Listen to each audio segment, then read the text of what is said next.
Everybody wants power, and whether you like it or not, you're part of the power game. In the 48 Laws of Power, Robert Greene suggests that instead of avoiding it, you're better off mastering it by understanding the ancient rules and strategies. Greene has distilled 3,000 years of power dynamics into 48 laws, showcasing examples of success and failure. Following these laws can boost your power, while ignoring them can diminish it. Greene provides practical insights, examples, and analyses to guide you.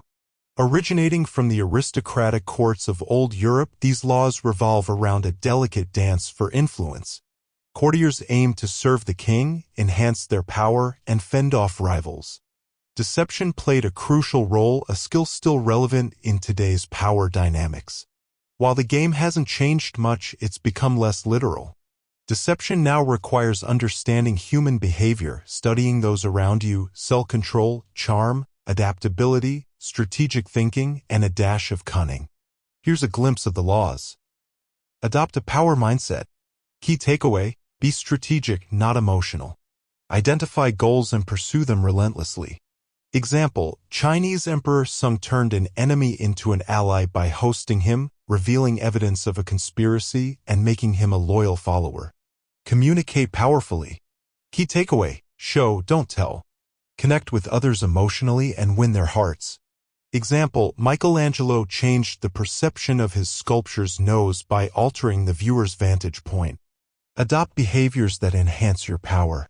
Key takeaway: conceal intentions, ingratiate yourself, and benefit covertly. Example: conman Victor Lustig disguised as a count, using distraction to rob people unnoticed. Take decisive action. Key takeaway: be ruthless. Crush opponents and exploit weaknesses. Example: Catherine de' Medici controlled ambitious men by using mistresses to gather information. Avoid these potential pitfalls. Key takeaway: maintain power without extremes. Watch for counterreactions. Example: Isabella preserved her city-state's independence through diplomatic finesse and strategic ambiguity. In essence, the 48 Laws of Power is a guide to navigating the timeless game of power with wisdom and finesse. Everyone desires power over people and events, always seeking more. Feeling powerless is universally disliked. Yet, wielding power is a tricky affair. It's a crucial asset, but being too overt or appearing power-hungry can be detrimental to your ambitions.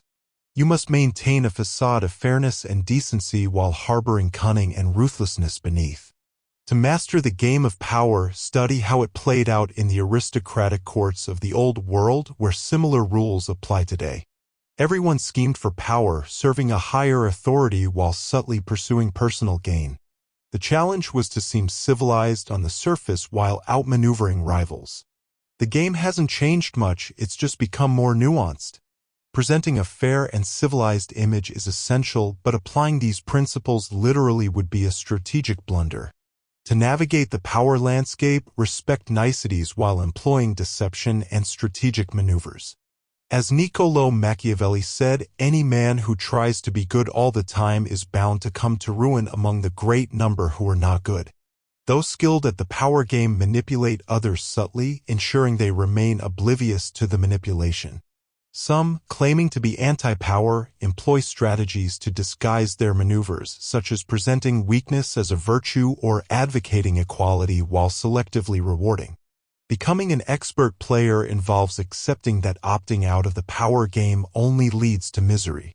Mastering the 48 laws not only enhances your personal power but also benefits those around you. It's a game everyone plays, and being a skilled player spares others the pain of poorly played power dynamics. To navigate successfully, adopt a different worldview. Master your emotions, view the past and future objectively, change personas as needed, be patient, forget notions of good and evil, calculate costs, study people, and pursue power indirectly. This book serves as a guide to the art of deception, drawing on the wisdom of power players over 3,000 years. Observing the 48 laws usually increases your power, while ignoring them erodes it. Whether for evaluation, control, or entertainment, approach the study of power seriously. Law 1. Never upstage the boss. The law of power: ensure those above you always feel superior. Avoid excessive efforts to impress. It might backfire, making them insecure and causing a backlash. Go the extra mile to make your bosses appear better and smarter than anyone else. Principles: when dealing with power, overshadowing the boss is a perilous mistake. Those in power need to feel secure, intellectually superior, and deserving of their position. Insecurity leads to backlash. Displaying your talents can provoke envy and resentment, especially with superiors who hold the power to harm you. Avoid seeking approval by showcasing your abilities. It might lead to replacement with someone less threatening. For instance, Nicolas Fouquet tried to win King Louis XIV's favor with a lavish party, but it backfired. The king, feeling outdone, had him arrested. This historical lesson echoes the present reality of bosses needing to feel superior. 2 caveats. You might outshine your boss unintentionally, making them feel inferior. If unavoidable, consider avoiding extremely insecure leaders or disguising your qualities. Maintain a sense of limits and don't take favors for granted. Overstepping boundaries can make the boss feel undermined. Use flattery. Flatter your boss discreetly. If more intelligent, appear the opposite. Act naive, seek advice, and attribute good ideas to your boss publicly. Make your boss feel valued and experienced. Putting the law to work. In the 1600s, Galileo avoided eclipsing his patrons, the Medicis, by associating their greatness with his discoveries. Flattery secured his position as the court philosopher. Exceptions to the law. If your superior is weakening, strategically outdo her. If she's about to fall, refrain from piling on. If your superior is strong but you're better, wait patiently for the natural ebb and flow of power. Green has distilled 3,000 years of power dynamics into 48 laws, showcasing examples of success and failure. Following these laws can boost your power, while ignoring them can diminish it. Green provides practical insights, examples, and analyses to guide you. Originating from the aristocratic courts of old Europe, these laws revolve around a delicate dance for influence. Courtiers aim to serve the king, enhance their power, and fend off rivals. Deception played a crucial role, a skill still relevant in today's power dynamics. While the game hasn't changed much, it's become less literal. Deception now requires understanding human behavior, studying those around you, self-control, charm, adaptability, strategic thinking, and a dash of cunning. Here's a glimpse of the laws. Adopt a power mindset. Key takeaway: be strategic, not emotional. Identify goals and pursue them relentlessly. Example: Chinese Emperor Sung turned an enemy into an ally by hosting him, revealing evidence of a conspiracy, and making him a loyal follower. Communicate powerfully. Key takeaway: show, don't tell. Connect with others emotionally and win their hearts. Example: Michelangelo changed the perception of his sculpture's nose by altering the viewer's vantage point. Adopt behaviors that enhance your power. Key takeaway: conceal intentions, ingratiate yourself, and benefit covertly. Example: conman Victor Lustig disguised as a count, using distraction to rob people unnoticed. Take decisive action. Key takeaway: be ruthless. Crush opponents and exploit weaknesses. Example: Catherine de' Medici controlled ambitious men by using mistresses to gather information. Avoid these potential pitfalls. Key takeaway: maintain power without extremes. Watch for counterreactions. Example: Isabella preserved her city-state's independence through diplomatic finesse and strategic ambiguity. In essence, the 48 Laws of Power is a guide to navigating the timeless game of power with wisdom and finesse. Everyone desires power over people and events, always seeking more. Feeling powerless is universally disliked. Yet, wielding power is a tricky affair. It's a crucial asset, but being too overt or appearing power-hungry can be detrimental to your ambitions. You must maintain a facade of fairness and decency while harboring cunning and ruthlessness beneath. To master the game of power, study how it played out in the aristocratic courts of the old world, where similar rules apply today. Everyone schemed for power, serving a higher authority while subtly pursuing personal gain. The challenge was to seem civilized on the surface while outmaneuvering rivals. The game hasn't changed much, it's just become more nuanced. Presenting a fair and civilized image is essential, but applying these principles literally would be a strategic blunder. To navigate the power landscape, respect niceties while employing deception and strategic maneuvers. As Niccolò Machiavelli said, any man who tries to be good all the time is bound to come to ruin among the great number who are not good. Those skilled at the power game manipulate others subtly, ensuring they remain oblivious to the manipulation. Some, claiming to be anti-power, employ strategies to disguise their maneuvers, such as presenting weakness as a virtue or advocating equality while selectively rewarding. Becoming an expert player involves accepting that opting out of the power game only leads to misery. Mastering the 48 laws not only enhances your personal power but also benefits those around you. It's a game everyone plays, and being a skilled player spares others the pain of poorly played power dynamics. To navigate successfully, adopt a different worldview. Master your emotions, view the past and future objectively, change personas as needed, be patient, forget notions of good and evil, calculate costs, study people, and pursue power indirectly. This book serves as a guide to the art of deception, drawing on the wisdom of power players over 3,000 years. Observing the 48 laws usually increases your power, while ignoring them erodes it. Whether for evaluation, control, or entertainment, approach the study of power seriously. Law 2. Be wary of friends, use enemies. The law of power, keep a close eye on your friends. They can easily become envious and resentful, undermining you. On the flip side, promoting an enemy can make them more loyal than a friend, striving to prove themselves. So, use your enemies, and if you lack them, consider creating some. Principles. Despite our instinct to turn to friends for help, think twice because you might not know them as well as you think. Friends tend to agree to avoid conflict and may hide negative qualities, leaving you uncertain about their true feelings. In positions of power, hiring friends weakens you. Skill and competence outweigh friendship, and friendly feelings can hinder necessary actions. Hiring a friend may reveal hidden qualities, and their act of kindness may unbalance the relationship, leading to resentment. Enemies, when co-opted, can be more beneficial than friends. Choose enemies strategically based on their potential to further your interests. Other uses for enemies include keeping you alert and focused, portraying yourself as a fighter for the people, and avoiding hidden adversaries. Don't fear open opposition. Declared opponents can be converted, unlike hidden enemies. Putting the law to work. Examples of leaders turning enemies into allies. Talleyrand, Napoleon's foreign minister, turned to his former enemy Fouché to thwart Napoleon, sharing a mutual interest in undermining him. Henry Kissinger co-opted those who disagreed with him, even winning over anti-war activists who had plotted against him.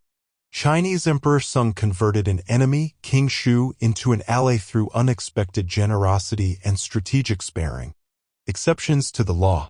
While converting enemies is crucial, friends can be more useful for specific tasks, like doing dirty work and serving as convenient scapegoats in case of failure.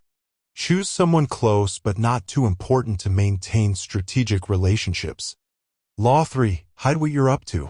The law of power, always keep your true intentions hidden. If you keep people off balance and in the dark, they can't counter your efforts. Send them down the wrong path with a red herring or create a smokescreen, and by the time they realize your true agenda, it will be too late for them to interfere. Part 1. Use decoys and red herrings. Sublaw. To deceive people about your real intentions, take preemptive action to mislead by using decoys and red herrings. Employ tools such as fake sincerity, ambiguity, and lures, and people won't be able to differentiate the genuine from the false to see your goal. Principles. Many people wear their feelings on their sleeve. When it comes to plans and intentions, they're quick to spill the beans at the slightest provocation.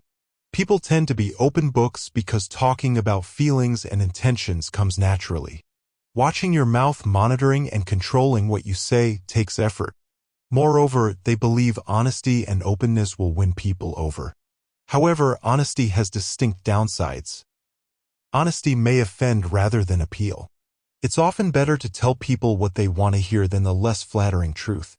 If you're totally honest and open, people won't respect or fear you, as predictability undermines power.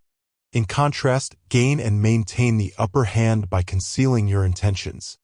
Hiding your intentions is easy because people naturally trust appearances, and doubting what they see and hear is too exhausting. So, present a decoy or red herring, something phony intended to attract attention and mislead, and people will take the appearance for reality, failing to notice your true actions. For example, divert attention from your true goals by supporting an idea or a cause you publicly opposed. Most people will believe in a genuine change of heart because people don't usually change sides frivolously. Conversely, pretend to desire something you're not genuinely interested in, confusing your opponents. In 1711, the Duke of Marlborough used a decoy to destroy a French fort blocking his invasion route. He made it appear as if he wanted to maintain and strengthen the fort, letting the French recapture it before destroying it and marching into France. Try false sincerity. Aside from broadcasting a fake goal, use false sincerity as a red herring to mislead. People are likely to mistake it for honesty, trusting appearances, and wanting to believe in others' honesty. Adding authority to your words, appearing to believe what you say can be effective.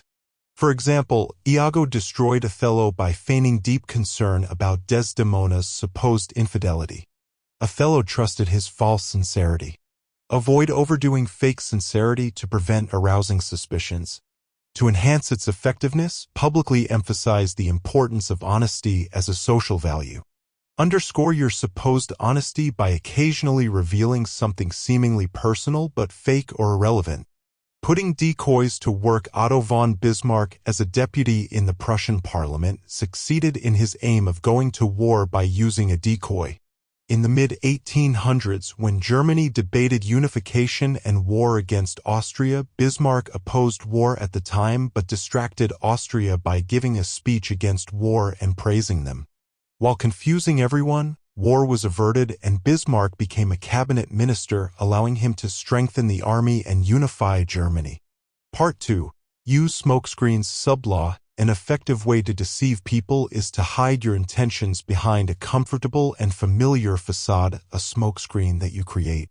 One of the most effective smokescreens is assuming a bland expression and manner. It lulls your target into complacency and they don't notice they're heading into a trap. Principles. You might expect skillful deceivers to be charismatic people who use elaborate stories to mislead. However, the best deceivers create a mild, low-key front.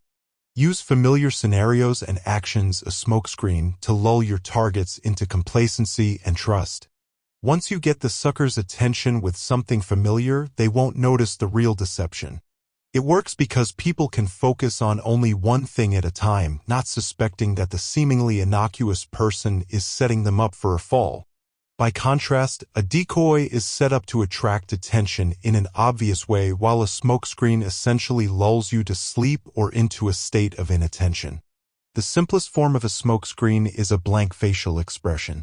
For example, in negotiations, Secretary of State Henry Kissinger used a monotonous voice, blank expression, and repetition of details to lull those he negotiated with before unveiling forceful demands, catching them off guard and intimidating them.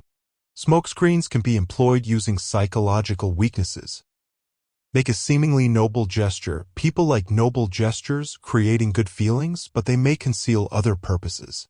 For example, the creation of the National Gallery of Art in 1937 looked noble but served an art dealer's purpose to clear wall space for more purchases. Create a pattern that serves as a smokescreen. Establish a series of actions to convince your target you're going in a particular direction. Catch them off guard by breaking the pattern. For example, in 1878, Jay Gould took over Western Union by creating a pattern of seeming to want payoffs, distracting from his real purpose.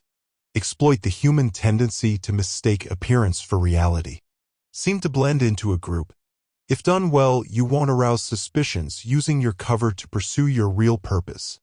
For example, during the Cold War, British civil servants spied by blending into the old boy establishment seamlessly. Creating a bland persona and making yourself inconspicuous requires patience and restraint, but your inscrutability creates an impression of power. Putting smoke screens to work. Number 1. Joseph Weil, a con artist, lured a businessman into a trap by using a purported business deal as a smokescreen.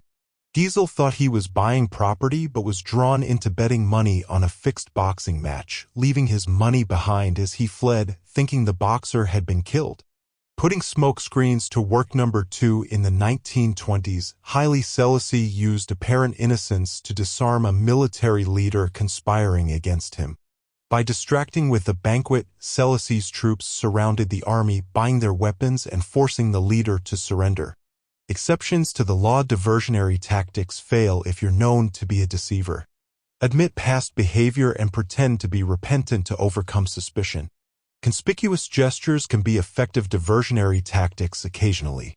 For example, charlatans in 17th and 18th century Europe used huge shows to distract from selling quack potions. However, spectacles have limits and people catch on to the purpose. In contrast, a mild-mannered demeanor can deceive people indefinitely. Law 4. Say as little as possible. The law of power: your strength lies in speaking less. Keep it vague and ambiguous, leaving others to interpret. This leaves them frustrated, obsessed with deciphering your thoughts. Principles. In the power game, appearance is key. Speaking sparingly projects power, intimidation, and mystery. Consider these principles.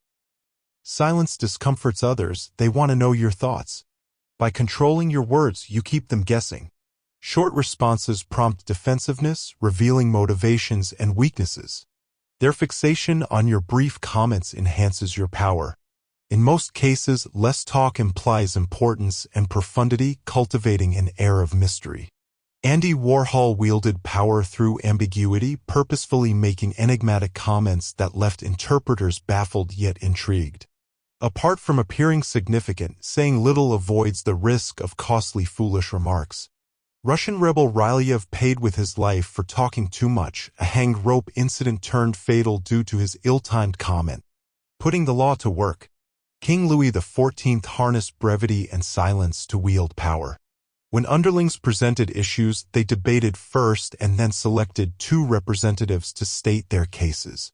Louis XIV listened silently, maintaining an unpredictable stance. His minimal response, "I shall see," kept everyone in suspense, preventing manipulation and maintaining control. In contrast, Coriolanus, a Roman military hero, couldn't restrain himself during a political rally, boasting prematurely and losing an election despite previous victories. Exceptions to the law. Silence isn't always ideal. It may breed suspicion, especially with superiors, causing insecurity. Sometimes feigning foolishness conceals intelligence effectively. Words can serve as a smokescreen to distract and appear less suspicious. Law 5. Guard your reputation. The law of power: your reputation is your power. A strong one influences and intimidates. Defend against attacks on your reputation and dismantle your opponent's standing. Principles. Understanding others is limited, so judgments rely on visible aspects: style, words, gestures, and behavior. Your appearance shapes your reputation. Key points. Craft and maintain your reputation meticulously. Controlling how others perceive you is wielding power. A memorable trait forms the core of your reputation. It acts as your calling card, shaping perceptions and predisposing others to be influenced by you. A robust reputation magnifies strengths, instills intimidation, and commands respect, often achieving goals effortlessly. Past successes predict future triumphs. Align your reputation with a positive trait and associate with opposites to improve a negative image. Fiercely protect your reputation. Anticipate and deflect attacks without appearing defensive, which signals insecurity. Attacking a more powerful opponent's reputation can be strategic. Be clever to avoid damaging your own standing. Subtly undermine opponents with ridicule or satire when you possess a solid reputation. Putting the law to work. Chinese General Liang exemplifies the power of a strong reputation. Facing a formidable force, he relied on his deceptive reputation, forcing the opponent to retreat. When lacking a reputation, Pete E. Barnum, lacking reputation, targeted Peale's museum. Tactics. Spread doubts about stability through rumors, creating a bind for opponents. Ridicule opponents' reputation through a fake hypnotism demonstration, diverting attention and boosting Barnum's showmanship reputation. Exceptions to the law. Developing and maintaining a robust reputation holds universal importance. Law 6. Attract attention. The law of power. Appearances matter. What isn't visible doesn't count. Stand out. Project yourself as larger, mysterious, and more exciting than those around you. Part 1. Be scandalous. Sublaw. Gain attention by being controversial and outrageous. Embrace scandal. All attention enhances your power. Principles. Attracting attention isn't innate for many. Learn to do it by associating your name with something distinctive, a unique style, hairstyle, mannerism, or quirk. Any attention is valuable. P.T. Barnum thrived on attacks without defending himself, cultivating an image as a showman. Society favors those larger than life. Adopt attention-drawing qualities even if controversial. In any profession, being a showman is advantageous. For example, Thomas Edison captivated with displays and fantastical talks, overshadowing Nikola Tesla's brilliance. If in a low-visibility position, garner attention by targeting someone more famous. A young Roman servant used poetry to mock the Pope, drawing public attention. Exercise caution as relentless attacks can backfire. Maintain creativity, change methods to retain attention. Picasso defied expectations by switching styles, keeping the public intrigued. Putting the law to work. P.T. Barnum used schemes to draw attention, from starting rumors about fraudulent performers to unconventional promotions. Embrace both positive and negative attention for success. Part 2. Be mysterious. Sublaw. People are drawn to mystery. Cultivate an air of mystery by being vague. Don't reveal all, create anticipation. Use mystery to deceive, captivate, and intimidate. Principles. In an unpredictable world, people crave the mysterious. Make yourself enigmatic through silence, occasional ambiguity, purposeful inconsistency, and appearing eccentric. Con artists like Victor Lustig attract with mystery. Appear interesting and distract to exploit. Mystery offers benefits. Appears brilliant even if average. Forces others on the defensive. Inspires fear due to uncertainty. Draws attention, creating an intimidating leadership presence. If unable to be mysterious consistently, create enigmas periodically to keep others focused. Putting the law to work. Number 1. Hannibal escaped a trap by creating a mystery with torches tied to oxen, stampeding to create confusion. Putting the law to work. Number 2. Mata Hari captivated Europe through dance and changing stories, creating fascination and wealth. Eventually exposed as Margaretha Zell, her mystery led to accusations and execution. Exceptions to the law. Evolve tactics to avoid boredom as you succeed. Balance mystery, don't become threatening. Recognize when to seek or avoid the spotlight, adjusting to the situation. Lola Montez suffered for excessive attention-seeking, breaking custom, and being ignored. Law 7. Take credit for others' work. The law of power. Leverage others to do your work. Harness their skills, time, and energy to advance your goals while claiming full credit. Your efficiency and accomplishments will earn admiration, leaving your helpers forgotten. Principles. Doing tasks others can handle wastes your time and energy. Seize others' efforts, taking credit to project power and exceptional productivity. 2 approaches to exploit others. Wait for them to complete the work and claim it as yours. Actively engage others to work for you, taking credit for their achievements. Vultures exemplify the first method, patiently benefiting from the work of others. Similarly, people often circle, awaiting opportunities to feed on others' success. Rather than complain, consider becoming a vulture yourself. Francisco Pizarro represents the first method, exploiting others after they've done the work. He betrayed and aided in executing Balboa, claiming credit for discovering the Incan Empire. The artist Peter Paul Rubens employed the second method, recruiting skilled painters to fulfill numerous painting requests efficiently. Clients admired his ability to produce multiple paintings swiftly. Taking credit for others' extensive work creates an impression of remarkable ability. Be a user of others' efforts, avoiding the pitfalls of attempting everything alone. Utilize the efforts of those who came before you. Isaac Newton appropriated discoveries from ancient scientists, and Shakespeare borrowed plots from writers like Plutarch. Putting the law to work. Thomas Edison exploited Nikola Tesla's brilliance, offering $50,000 for redesigning a dynamo, then reneging on the promise while claiming credit. Edison identified trends, hired others, and claimed their work, unlike Tesla, who struggled alone. Be a vulture, conserve energy, and avoid burnout. Seize opportunities strategically instead of attempting to do it all. Exceptions to the law. Exercise caution if you lack a strong reputation. Grasping for credit may seem opportunistic. Avoid upstaging superiors by greedily claiming credit. Henry Kissinger exemplified this by letting Nixon take credit for the success of their China visit, playing the game wisely. Law 8. Bait your enemy. The law of power. Prompt your opponent to come to you. When you induce action in others, you maintain control. Set traps and then strike. Principles. While many seek power through aggression, its constant use can lead to exhaustion. Aggressive tactics force you to react without thoughtful planning, losing control over time. True power stems from effective action, not just aggression. Often, laying traps and patiently awaiting results proves more advantageous in the long term than immediate, aggressive actions. Instead of reacting to opponents, keep the initiative by making them react to you. By making others come to you, you dictate the situation and keep them on the defensive. To achieve this, follow these steps.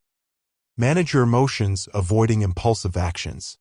Exploit others' emotional reactions when pressuring or baiting them. Making opponents come to you is a more potent tool than sheer aggression. For example, Talleyrand enticed Napoleon back to France, strategically depleting his energy and ultimately defeating him. By making your opponent approach you, you force them to operate on your terms, inducing nervousness and defensiveness. In negotiations, insist that others come to you to maintain control. Subtle and manipulative baiting can create an illusion of control for your opponent, masking the reality. The attractiveness of your trap should agitate their emotions, obscuring the actual dynamics. The greedier the opponent, the more susceptible they are to your bait. Use this susceptibility to your advantage, as demonstrated by the manipulative tactics of robber baron Daniel Drew. Putting the law to work. In 1814, fearing Napoleon's return, Talleyrand strategically lured him back to France. Napoleon fell into the trap, returning to power, but faced challenges. Talleyrand's patient planning led to Napoleon's ultimate defeat at the Battle of Waterloo. Exceptions to the law. While the strategy of luring is effective, sudden aggression can also yield results. Surprise attacks force quick, uncalculated responses, catching opponents off guard and potentially causing mistakes. The choice between luring and attacking depends on circumstances. Lure a strong enemy to deplete their strength, but opt for a swift attack if your opponent is weak. Law 9. Don't argue, demonstrate. The law of power. Arguing seldom changes minds. Even apparent victories can breed resentment. A more effective approach to garner agreement is to showcase your point without uttering a word. People trust what they can see. Principles. Engaging in arguments, even if met with apparent agreement, leaves room for doubt and potential resentment. Words can be misinterpreted and people distrust them, knowing that manipulation is possible with the use of false sources and statistics. Demonstrating your point holds more sway. Visible evidence removes ambiguity, eliminating the chance of misinterpretation. Sir Christopher Wren, the British architect, exemplified this principle when addressing concerns about a town hall stability. Instead of arguing, he added columns, visually reassuring skeptics. By choosing demonstration over argument, you prevent making adversaries defensive, fostering openness to see and, consequently, agree with your perspective. Putting the law to work. Michelangelo exemplified the power of demonstration while sculpting David. When the mayor criticized the statue's nose size, Michelangelo, instead of arguing, invited him to view it from a different angle on the scaffold. The mayor, seeing the altered perspective, declared it perfect. Michelangelo won the point without causing offense. Exceptions to the law. Arguing becomes a strategic choice when caught in a lie requiring diversion from deception. In such cases, argue passionately as heightened emotion increases the likelihood of persuasion. Count Victor Lustig, an aristocratic con artist, applied this strategy when confronted about a supposed money-making machine. Using complex terminology, he vehemently argued that the sheriff damaged the box. Offering a refund and promises, Lustig handed over counterfeit bills, ultimately winning the argument. Law 10. Misery is contagious. Avoid it like the plague. The law of power. Individuals who are persistently unhappy spread discontent like a virus, and they'll overwhelm you with it. Steer clear of these individuals as you would a deadly epidemic. On the flip side, align yourself with joyful people to partake in the positive energy they radiate. Actively seek their company. Principles. While those facing unavoidable hardships deserve sympathy, some invite unhappiness through destructive actions affecting those around them. Attempts to change or improve them are futile. Instead, they'll drag you into their problems. People absorb the emotions of those they spend time with, and the influence of chronically unhappy individuals is particularly potent due to its intensity. As victims of their circumstances, it may take time to realize they are the architects of their problems ensnaring you in their web. In the pursuit of power, your associates can shape your destiny. Ties with these infectors result in wasted time and diminished respect from others, thanks to guilt by association. The perpetually dissatisfied and aggrieved are particularly hazardous infectors. Cassius, conspiring against Caesar, serves as an example of this misery. His discontent infected Brutus, leading to a historical tragedy. To protect yourself, scrutinize those you surround yourself with, observing potential warning signs. Focus on their impact on others rather than on blaming external factors for their problems. Watch for these infector characteristics. They breed misery. They radiate discontent. They have tumultuous histories. They leave a trail of failed relationships. They exhibit unstable careers. They possess an overwhelming charisma that hampers reason. Avoid feeling sorry for them, as attempting to help will only entangle you in their unchanged struggles. Conversely, align with individuals who attract and spread happiness. Seek out those emitting positive qualities, friendliness, charm, creativity, generosity, and absorb their positive influence. Putting the law to work. Lola Montez, a charismatic courtesan in the 1800s, left a trail of destruction across Europe. Her string of relationships ended in ruin for those who tried to help her, highlighting the peril of associating with such infectors. When encountering someone akin to her, escape immediately. Exceptions to the law. No exceptions exist to this law. Associating with individuals who spread misery yields no benefits. On the contrary, aligning with those possessing positive attributes brings only good to your life. Law 11. Be needed. The law of power. The more your superior relies on you, the more security and freedom you gain to pursue your goals. Make them dependent on your contributions and never let them believe they can manage without you. Principles. Power lies in persuading people to align with your wishes willingly. While force is an option, the ideal scenario is achieving voluntary compliance by making others dependent on you. This strategy is universally effective but holds particular value when your superior depends on you, positioning you as the influential force behind the scenes. Become indispensable, involving yourself comprehensively in their work to create a situation where your absence would result in significant challenges, giving you the upper hand. Independence is often associated with power, but true power requires relationships with allies, rivals, enemies, and superiors. Complete independence lacks power. Genuine influence comes from making others reliant on you, providing you the freedom to pursue your objectives. Otto von Bismarck exemplified this principle while serving weak Prussian kings, Frederick and William. They granted him authority, fearing the consequences of his departure. Create a similar dynamic by possessing an irreplaceable skill or talent. Michelangelo, despite constant arguments with the Pope, retained his position because of his exceptional artistic talent. Strive for a comparable situation where your unique skills make you challenging to replace. Indirect dependence is equally effective. For instance, being a crucial link in a chain of reliance like screenwriter John Howard Lawson, who Columbia Pictures couldn't remove due to his association with Humphrey Bogart, the film company's star.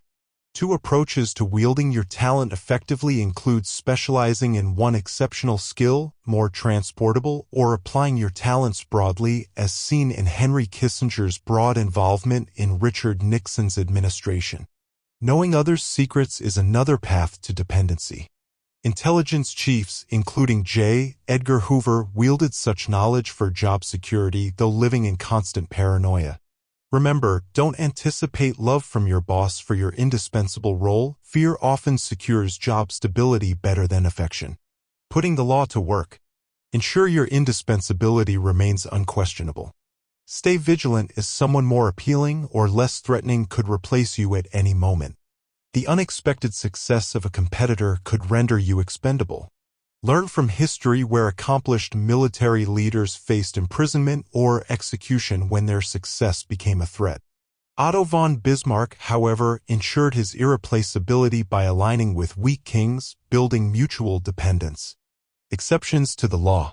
While making others dependent on you grants influence, achieving total independence often requires removing those above you, leading to isolation, resentment, and enemies. Mutual dependence proves more sustainable, creating a scenario where your superior willingly follows your lead. Law 12. Disarm others by being nice. The law of power. Employ honesty and generosity to disarm and divert others from your plans. This tactic works because even the most skeptical individuals respond emotionally, much like a child, to acts of kindness. Principles. Deception and distraction often work hand in hand. Distracting people provides you the time to set up your strategy without arousing suspicion. A powerful method of distraction is surprising them with honesty or generosity. This disarms people by alleviating suspicions, tapping into their inner child, and eliciting eager, childlike gratitude. The Chinese termed this strategy giving before you take. The gift distracts while you execute your plan. Whether a physical gift, a kind act, a favor, or an apparently honest admission, it serves to create an immediate diversion or to prepare someone for future actions or requests. In initial encounters, opt for selective honesty. Building an initial perception of honesty is enduring and gives you the time to implement your plans. Cultivate a reputation for honesty through a series of small, truthful acts. Victor Lustig, a con man, successfully swindled Al Capone by strategically appearing honest. In a world of distrust and scheming, Lustig's unexpected honesty softened Capone, making him susceptible to Lustig's real scheme. Generosity is another powerful distraction tool. Regardless of skepticism, everyone, even the most cynical individuals, succumbs to a gift. Gifts, be they tangible or thoughtful acts of kindness, resonate emotionally, transforming even tough characters like Capone into appreciative recipients. The key is projecting genuine sincerity, otherwise, trust is lost forever. Putting the law to work. While swindling Al Capone might not be for everyone, Victor Lustig's success underscores the effectiveness of understanding human nature. In an environment of distrust, Lustig showcased apparent honesty to distract and succeed in his swindle. Exceptions to the law. Feigned generosity or honesty won't deceive if you already have a reputation for deceit. In such cases, embrace your identity as a scoundrel. Talleyrand, a known deceiver, openly told lies, confusing people enough to obscure his true intentions. Victor Lustig, in selling the Eiffel Tower twice, used his dishonesty as a cover for his schemes. Oddly, you can use your honesty about your deceit as an unconventional cover. Law 13. Show others what's in it for them. The law of power. When seeking assistance from someone in a position of power, avoid discussing your needs or past favors. Instead, appeal to their self-interest. They'll be willing to help if they see something important for them in return. Principles. Attaining power often involves seeking help from those above you. However, the way you ask matters. There's an art to it. To succeed, shift the focus from your needs to the other person's desires. They likely don't care much about your needs, and emphasizing them may make you seem desperate or annoying. Avoid basing your appeal on irrelevant factors like loyalty, friendship, or past favors. Instead, understand what motivates the other person, putting yourself in their shoes. Identify their ambitions or challenges and offer ways to address them. Highlight how fulfilling your request benefits them personally or advances their goals. Contrastingly, in the 16th century, Portuguese missionaries tried to convert the Japanese to Catholicism during trade negotiations, irritating the emperor. When the Dutch arrived, they offered expertise in firearms and navigation, aligning with Japanese interests, leading to the exclusive trade partnership. Putting the law to work. When dealing with someone powerful, appeals to justice, reciprocity, or gratitude might backfire. If your target understands only self-interest and force, appeal to their self-interest. Stefano di Poggio learned this the hard way when, expecting gratitude for stopping a conflict, he and his family were imprisoned and executed. Contrast this with the success of Corcyra, which, instead of invoking past favors, focused on the future benefits of an alliance with Athens. The Athenians voted in favor, demonstrating that pragmatism and self-interest prevail. Exceptions to the law. Some individuals may be insulted by appeals to self-interest, preferring to see themselves as altruistic. For them, the chance to be magnanimous is more appealing. Provide the opportunity for them to feel beneficent and superior. Law 14. Seem like a friend, but be a spy. The law of power, gathering information through spying, is crucial to wielding power. Understanding your opponent's secrets allows you to predict their actions and manipulate them. While you can use spies, it's more effective to adopt a friendly demeanor and personally extract people's plans and vulnerabilities. Principles. To wield power effectively, you must comprehend others, their intentions, goals, and ambitions, along with their secrets, weaknesses, and hidden motives. However, people won't willingly divulge this information, so you need to find a way to extract it without their awareness. Here are 2 approaches. Use spies, employing others, such as people working for your target, as spies can provide valuable information but comes with risks, as you can't fully control them. They might unintentionally expose you, make mistakes, or turn against you.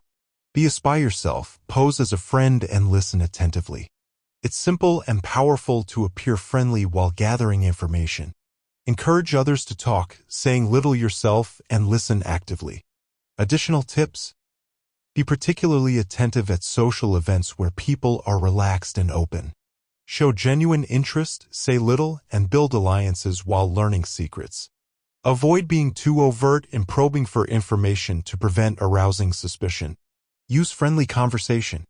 Set traps by making untrue statements and observing reactions, revealing what others may be concealing.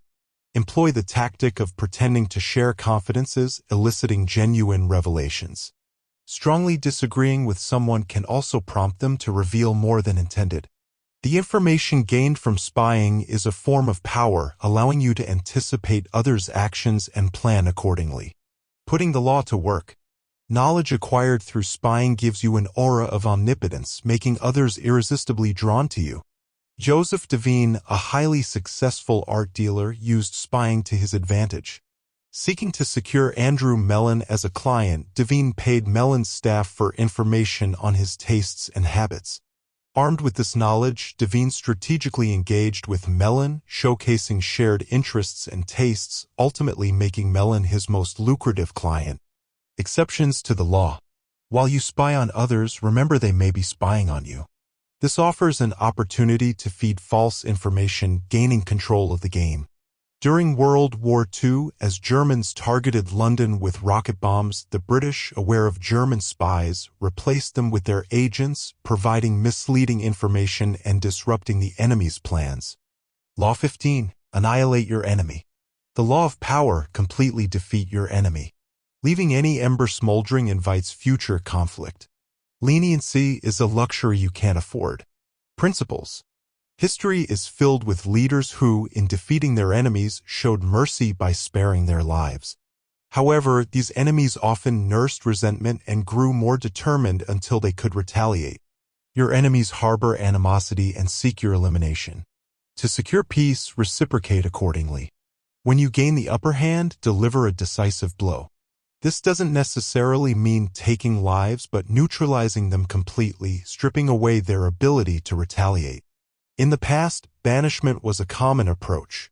For example, in the 1930s, Chiang Kai-shek nearly wiped out Mao Zedong's communists, but, focusing on the Japanese invasion, left them alive. Over a decade, the communists recovered and overcame Chiang's forces, compelling him to flee to Taiwan. Exercise total control over your enemies, offer no compromises or options. Negotiation undermines your victory. Crushing them is essential for your security. Putting the law to work. Empress Wu of China sustained a 40-year reign, one of the longest in Chinese history, by ruthlessly eliminating every rival without exception. Ascending from a concubine to empress, she orchestrated the demise of her own child, executed a rival concubine, poisoned family members, and exiled others. She navigated through coup attempts by executing all conspirators. Claiming divine descent, she declared herself divine emperor when the dynasty was depleted. She ruled effectively until age 80, compelled to abdicate. Exceptions to the law. Rarely, when opponents are on the brink, letting them self-destruct might be prudent. Defeat and humiliation can be demoralizing, leading to irrecoverable damage. Yet, leniency risks embitterment or emboldening, making the path of annihilation generally more advisable. Law 16. Don't wear out your welcome. The law of power. Once you've gained recognition and admiration, avoid overstaying your welcome. Excessive visibility diminishes your value. People lose interest and respect. However, by strategically stepping back and creating a deliberate hiatus, you can artfully and purposefully revive appreciation and respect. Principles. In navigating the intricate realm of wielding power, it is crucial to maintain a delicate equilibrium between your presence and absence. A commanding presence undoubtedly attracts attention, but the peril of ubiquity lies in the gradual erosion of interest and respect. To counteract this, a strategic withdrawal, carefully timed just before individuals begin to feel a sense of saturation, becomes an artful means to not only preserve but also enhance your standing. This fundamental principle finds its echoes in the intricate dynamics of seduction and love. When familiarity breeds a hint of complacency, a calculated retreat, devoid of immediate explanation, serves as the catalyst for reigniting desire and reinstating respect upon your eventual return. This timeless tactic, embraced by literary luminaries such as J.D. Salinger and Thomas Pynchon, involves a purposeful retreat from the public eye, perpetuating an enigmatic allure. Extending beyond the realms of interpersonal dynamics, the scarcity principle and economic underpinning underscores that the perceived value of anything rare is inherently elevated. Joseph Devine, the astute art dealer, adeptly wielded this principle to augment the worth of paintings. By deliberately limiting their availability through strategic acquisitions and subsequent removal from the market, Devine ensured the amplification of their inherent uniqueness. A stratagem applicable to the presentation of your own distinctive skills to heighten their perceived value. A nuanced understanding of the cyclical nature of public attention is vital. Recognition of the opportune moment to gracefully bow out from the spotlight just before the inevitable onset of audience fatigue emerges as a strategic imperative. Greta Garbo, the iconic actress, orchestrated a masterful exit in her mid-30s, departing the stage on a high note, ensuring continued admiration and sidestepping the perils of overstaying her welcome. In essence, the art of making oneself less accessible becomes a deliberate and calculated endeavor, intricately interwoven with the enhancement of perceived value. Putting the law to work. Illustrating this law in action, we journey back to the 8th century BC to the tale of Deioces, a figure coveting rulership over Media. Initiating his ascent by cultivating a reputation as a judicious arbiter in settling disputes, Deioces deftly drew people toward him for impartial judgments, thereby fostering a functional and harmonious society. However, recognizing the delicate balance, he astutely declared his weariness, orchestrating a strategic withdrawal from public life. The ensuing chaos served as a poignant testament to his indispensability. Witnessing the tumultuous aftermath of his hiatus, people clamored for his return to such an extent that they willingly established a monarchy for him. Embracing the principle of scarcity, Dioses proceeded to govern with an aura of divine detachment, communicating with his subjects solely on his terms, thus engendering profound respect and exercising godlike rule for an impressive 53 years. Exceptions to the law. While the tactical implementation of periodic withdrawal proves effective in the context of having already attained power and respect, a premature retreat from the limelight risks relegation to the realm of forgetfulness. Examining this principle in the context of romantic entanglements, the success of withdrawal hinges on the foundation of a memorable prior presence. To be missed, one must first be seen and appreciated, a fundamental sequence in the intricate dance of absence and allure. Law 17. Be unpredictable. The law of power injects a sense of dynamism by embracing unpredictability. People inherently drawn to stability and control can be genuinely disoriented and even awed by unexpected actions. Utilizing the element of surprise while others grapple to decipher and anticipate your every move allows you to stealthily advance towards your objectives without attracting unnecessary attention. Principles. Much like the sudden and unforeseeable impact of events such as tornadoes and flash floods induces fear, you can evoke a similar response in people by introducing a calculated dose of unpredictability into your actions. Humans, akin to animals, often adhere to patterns and routines for the sake of convenience, comfort, or societal harmony. However, for wielding power with finesse, the strategic introduction of an element of unpredictability emerges as a potent tool. By catching others off guard with unforeseen actions, you not only create an atmosphere of uncertainty but also keep them perpetually off balance, potentially leading them into inadvertent errors. This strategic maneuver retains its efficacy even when faced with an underdog position. In the Civil War, General Stonewall Jackson confounded significantly larger Union forces through the implementation of unpredictable maneuvers, transforming what appeared to be an impending defeat into a strategic draw. Whether navigating military challenges or deftly handling everyday scenarios, the deliberate incorporation of random and inexplicable acts can not only intimidate but also keep adversaries consistently on the defensive. Beyond merely unsettling others, the art of unpredictability naturally draws attention and fuels discussions as individuals strive to unravel the enigma behind your motives. Being unpredictable, therefore, becomes a multifaceted tool that not only instills fear but also commands a profound sense of respect. Putting the law to work. Illustrating the potency of unpredictability, in 1972, chess prodigy Bobby Fischer harnessed this quality to such an extent that Russian champion Boris Spassky underwent a complete meltdown, eventually abandoning their match in Reykjavik, Iceland. The game of chess, intricately reliant on pattern recognition and strategic anticipation, witnessed Spassky, a seasoned tactician, falter in the face of Fischer's seemingly erratic behavior. Fischer's deliberate tardiness, relentless complaints, unpredictable conduct, and ostensibly unwise moves succeeded in creating a state of profound confusion and, ultimately, terror in Spassky. This masterful display of unpredictability culminated in Fischer's victory, underscoring the undeniable potency of keeping adversaries consistently off-kilter. Exceptions to the law. While the art of unpredictability stands as a formidable tool, there exist strategic instances where maintaining predictability serves a valuable purpose. Predictable actions can effectively act as a smokescreen, inducing complacency in others and diverting attention from your nuanced maneuvers. In certain situations, particularly when a pattern of predictability has been firmly established, a sudden departure from the expected may elicit disbelief. Muhammad Ali astutely leveraged this tactic in his 1974 bout against George Foreman, surprising him by deviating from his usual dancing strategy to adopt a more aggressive approach, ultimately securing a triumphant victory. Nevertheless, it is imperative to wield unpredictability judiciously, as a constant display of unpredictability in a subordinate role may engender diminished trust and heightened scrutiny. Law 18. Don't isolate yourself. The law of power. Avoid shutting yourself off when facing pressure. Isolation severs ties to vital information and potential allies, leaving you oblivious to imminent threats.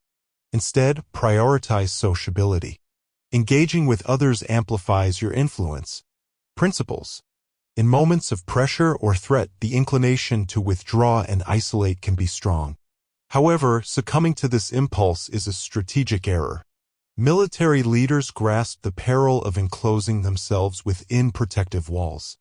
It renders them a conspicuous target, susceptible to siege, and transforms their fortress into a confining prison.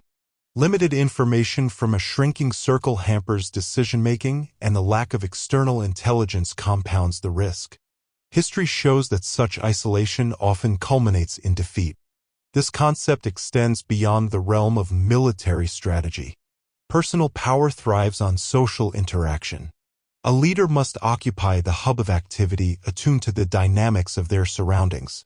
Resist the temptation to isolate in the face of threats. Foster sociability by reconnecting with existing allies and forging new alliances. This approach enables vigilant monitoring of unfolding events and facilitates effective responses. Actively engaging with diverse circles impedes the concealment of secrets. Regular interaction acts as a safeguard, preventing a distorted perspective or obsession. The French minister Talleyrand exemplified this principle, cultivating connections across various spheres, even with dubious individuals, to stay informed. Navigating crises successfully, he adapted to changing circumstances and maintained influence. Similarly, rulers recognized the peril of losing touch with the populace, a potential breeding ground for rebellion. Constant circulation thwarts clandestine plotting and renders you more elusive than confinement behind walls ever could. Putting the law to work. Louis XIV, cognizant of the strife faced by his predecessors, adopted a meticulous approach to maintain control. The layout of Versailles, with the king's bed at its core, symbolized his central role. A daily ritual ensured regular check-ins with family, courtiers, and officials, positioning around 100 individuals in orbit around him.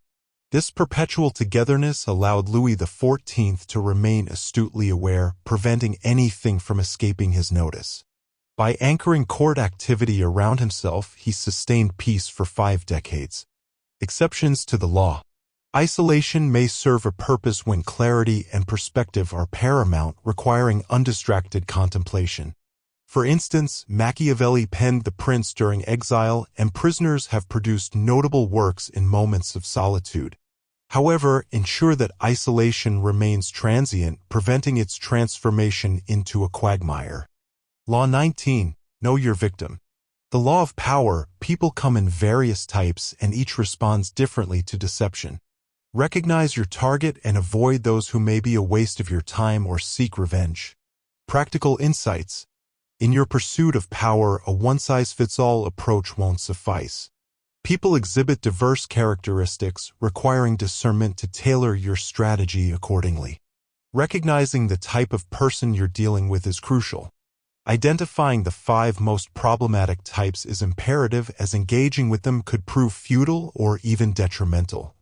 Oversensitive and egotistical, reacts excessively to perceived slights, often with disproportionate force.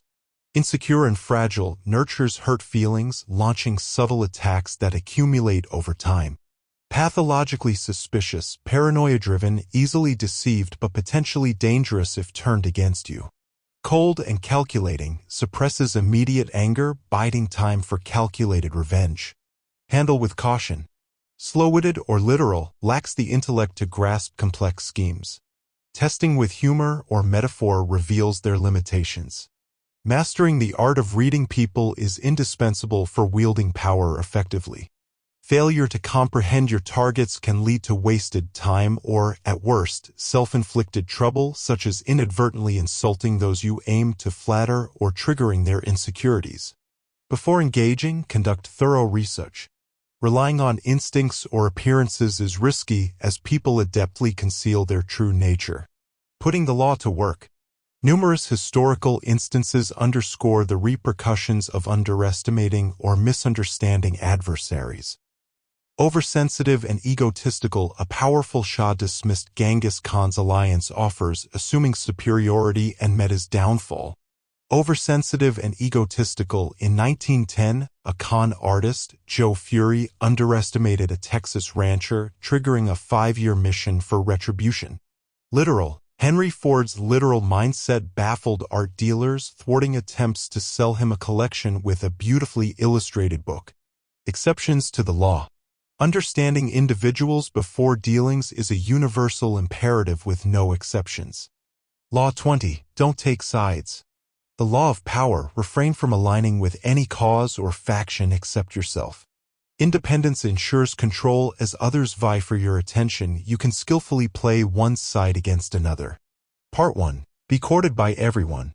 Sub-law, maintain distance and avoid commitment to attract power and attention. Offer hope but nothing more. Principles. Earn respect by resisting allegiance to individuals or groups. Your allure lies in being unattainable by either side. Independence sparks desire. Witnessing someone coveted compels others to join the pursuit. Commitment diminishes your appeal. The loss of mystery makes you less sought after. While others court your support, employing gifts and favors, accept graciously without feeling obligated. Avoid offense, project excitement, and keep others interested in the hope of an alliance. Navigate the game for personal advantage. For instance, during the 1968 presidential election, Henry Kissinger strategically secured promises from both Republican Richard Nixon and Democrat Hubert Humphrey. By holding back loyalty, he avoided the Watergate stain and continued in the next administration. Putting the law to work.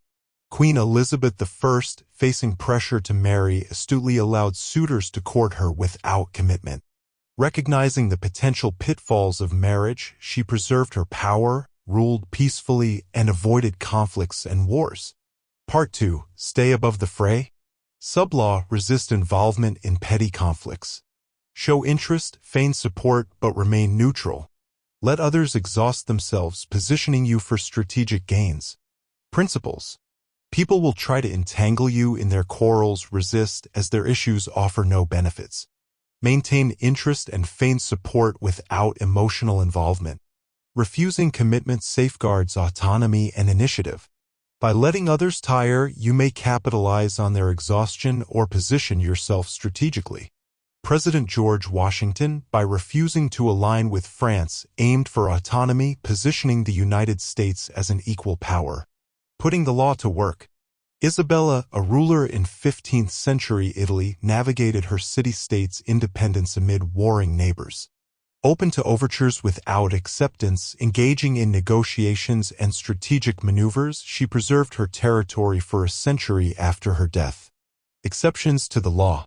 Balance is key. Excessive manipulation risks alliances turning against you. Prolonged stringing along may lead to waning interest. If needed, commit without emotional involvement, retaining the option to withdraw. Law 21. Make others feel smarter. The law of power, present yourself as less intelligent to disarm suspicions and win others over, creating an environment where your intentions go unnoticed. Principles. Be cautious to avoid inadvertently insulting someone's intelligence, as individuals generally dislike feeling foolish. Exploit this by adopting a strategy where you make others genuinely believe they possess superior intellect. Craft an image of yourself as naive or slow-witted, causing them to lower their guard and overlook any ulterior motives you might harbor. Illustrating this principle, Prussian Minister Bismarck astutely employed the tactic of appearing reckless and making calculated blunders during a card game with Count Blome. Blome, blinded by the perception of superiority, unknowingly signed a treaty that favored Prussia, oblivious to its intricate terms. The strategy of feigning subservience and naivety can play a pivotal role in career advancement, particularly when starting from a lower position. By projecting an image of non-threat, one may reap rewards such as promotions or the discreet pursuit of personal interests. Extending this approach, the downplaying of various qualities, such as sophistication or taste, can yield a similar effect. People are likely to enjoy your company, feeling elevated in your presence while you subtly navigate towards your goals. Putting the law to work. A historical example showcasing the efficacy of this principle unfolded in the late 1800s when San Francisco con artists successfully swindled a group of New York businessmen with a counterfeit diamond mine. The con artists strategically played the roles of naive individuals, allowing the businessmen to feel superior. This perception of incompetence shielded the con artists from suspicion, facilitating the successful execution of their deceptive plan. Exceptions to the law. In the early stages of one's career or ascent to power, showcasing intelligence can prove beneficial. However, it's essential to strike a balance and avoid appearing overly competent to prevent triggering a perceived threat. In certain situations, emphasizing intelligence and authority can effectively divert attention from potential deception, as exemplified by the actions of art dealer Joseph Devine. Law 22. Surrender to win. The law of power. Embrace surrender as a strategic tool. When faced with inferiority, yield instead of engaging in an honor-bound fight. This grants you the opportunity to fortify yourself, undermine your conqueror, and await the weakening of their power.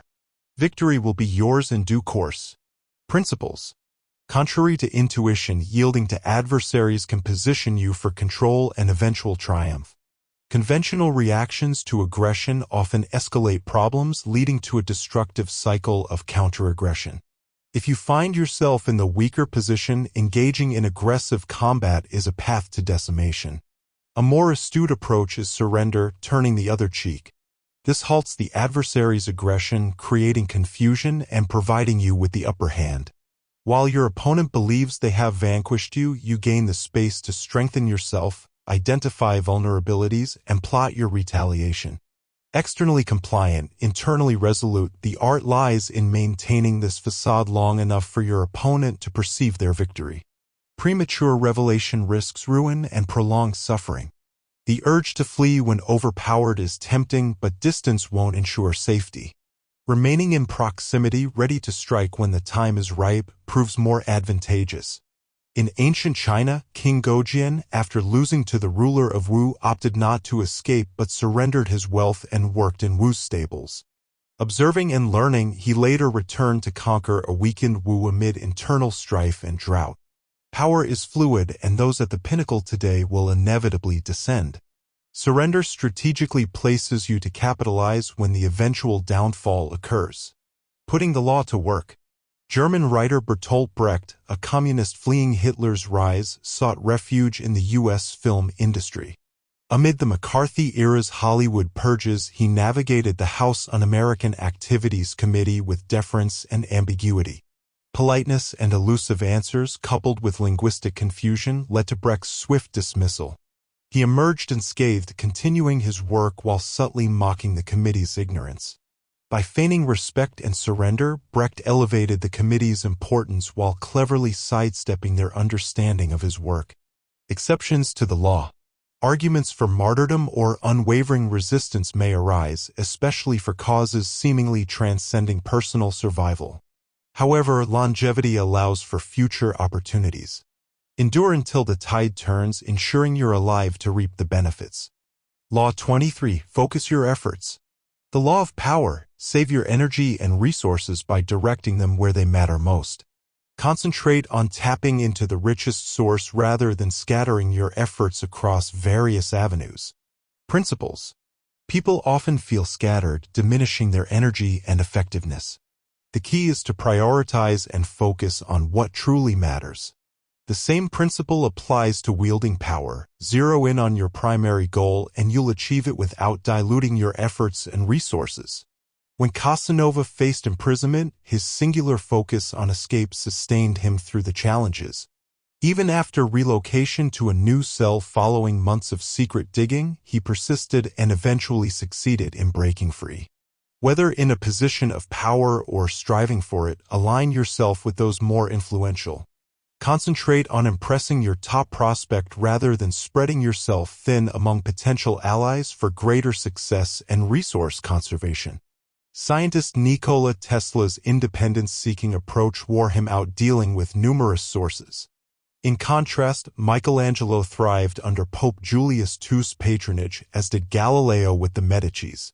In influential organizational settings, identify key decision-makers and concentrate efforts on influencing them. Putting the law to work. Throughout history, expansive kingdoms like Rome and Athens fell due to overextension and vulnerability. In contrast, the Rothschild banking family flourished by concentrating and staying cohesive. They maintained exclusivity, kept operations impenetrable, and followed the founders' advice to avoid diffusion, dissension, and division. Their concentrated approach, functioning like a synchronized watch, shielded and expanded their wealth while other powerful families faltered. Exceptions to the law. Concentration has its risks. In situations where you're weaker, dispersing forces, as seen in guerrilla warfare, may be safer than presenting a clear target by concentrating them. Relying solely on an alliance with one person becomes precarious if that person dies or loses power. In uncertain times, secure more than one ally. Law 24. Play by the rules. The law of power. Ancient courtiers excelled at manipulation, mastering the art of operating within specific behavioral norms. Study their triumphs and pitfalls to ascend in any system. Principles. To flourish in power dynamics, grasp and manipulate the rules of the court or environment you navigate. Even today, a skilled courtier or adept functionary holds significant power, offering lessons from the past. Time-tested laws of court politics persist. Avoid bragging. Stirring resentment and backstabbing result from flaunting achievements. Appear mellow, make hard work seem effortless, earning admiration for your capabilities. Be judicious with flattery. Subtle flattery prevents suspicion, downplaying your talents to elevate superiors. Be noticed. In a good way, strike a balance between being noticed and self-promotion, adopting a distinctive style without going overboard. Adjust your style, adapt your style and speech to different occasions, ensuring effectiveness in diverse cultures and situations. Avoid being the bearer of bad news. Shift the responsibility for delivering bad news to a colleague to escape repercussions. Maintain professional distance with your boss. Strike a balance between friendliness and formality with your boss, avoiding overfamiliarity. Avoid direct criticism of superiors. Share negative feedback indirectly and gently to prevent backlash. Rarely ask superiors for favors. Minimize requests to avoid guilt and irritation, earning favors through merit. Refrain from joking about appearance. Never mock a superior's appearance or taste, even in their absence, to prevent future consequences. Avoid being overly critical. Constant criticism invites reciprocal criticism, while acknowledging others' achievements draws attention to your own. Be self-aware. View yourself as others likely see you to avoid offensive behavior. Control your emotions. Disguise genuine feelings, showcasing required emotions like an actor, including control over facial expressions. Keep up with the times. Balance modernity with conservatism, avoiding extremes to maintain relevance. Be a joy to be around. Foster a pleasant demeanor to make others enjoy your company or, at the very least, minimize less favorable qualities. Putting the law to work. Historical examples, successes. Han Dynasty Chronicles. Chinese scholars used indirect warnings in court chronicles to alert the emperor to potential mistakes without criticism. Manset and Louis XIV. Architect Manset made the king look smarter by including small flaws in his drawings, securing a major commission for Versailles. Failures. Callisthenes and Alexander the Great. Ignoring court etiquette, Callisthenes spoke bluntly to Alexander the Great, resulting in his demise. Lesson: superiors may not always appreciate unvarnished truth. Beau Brummel and the Prince of Wales. English dandy Beau Brummel's jokes about the prince's appearance led to his ejection from court and eventual poverty. Never mock a superior's looks. Exceptions to the law. Cautionary note: conceal your schemes to avoid exposure. Napoleon's minister Talleyrand faced consequences when caught in a scheme, taking months to regain trust, with Napoleon never fully forgiving him. Law 25. Reinvent yourself. The law of power. Craft a striking new image that captures attention, steering clear of others defining you. Adapt your appearance and emotions to the context, or orchestrate compelling dramas to underscore your actions. Principles. While birth and experiences shape your character, taking an active role in shaping and reshaping yourself according to circumstances is crucial for wielding power. Firstly, practice self-awareness by adopting the persona needed for each occasion like an actor on a stage. Secondly, construct a distinctive character or image that stands out. Abraham Lincoln, for instance, drew notice by portraying himself as a humble country lawyer, complete with hat, clothing, and beard. Creating a memorable appearance is not enough. You must also craft a narrative, a drama with suspense, rising and falling action, leading to a climax. FDR strategically staged impactful events to maximize their effect, from bold speeches to swift legislative moves. In addition to self-promotion, use drama for confusion or deception as demonstrated by playwright Bertolt Brecht before the House Un-American Activities Committee. Julius Caesar utilized a beau geste with his crossing of the Rubicon, initiating the Roman Civil War, a climactic action affirming his heroic image.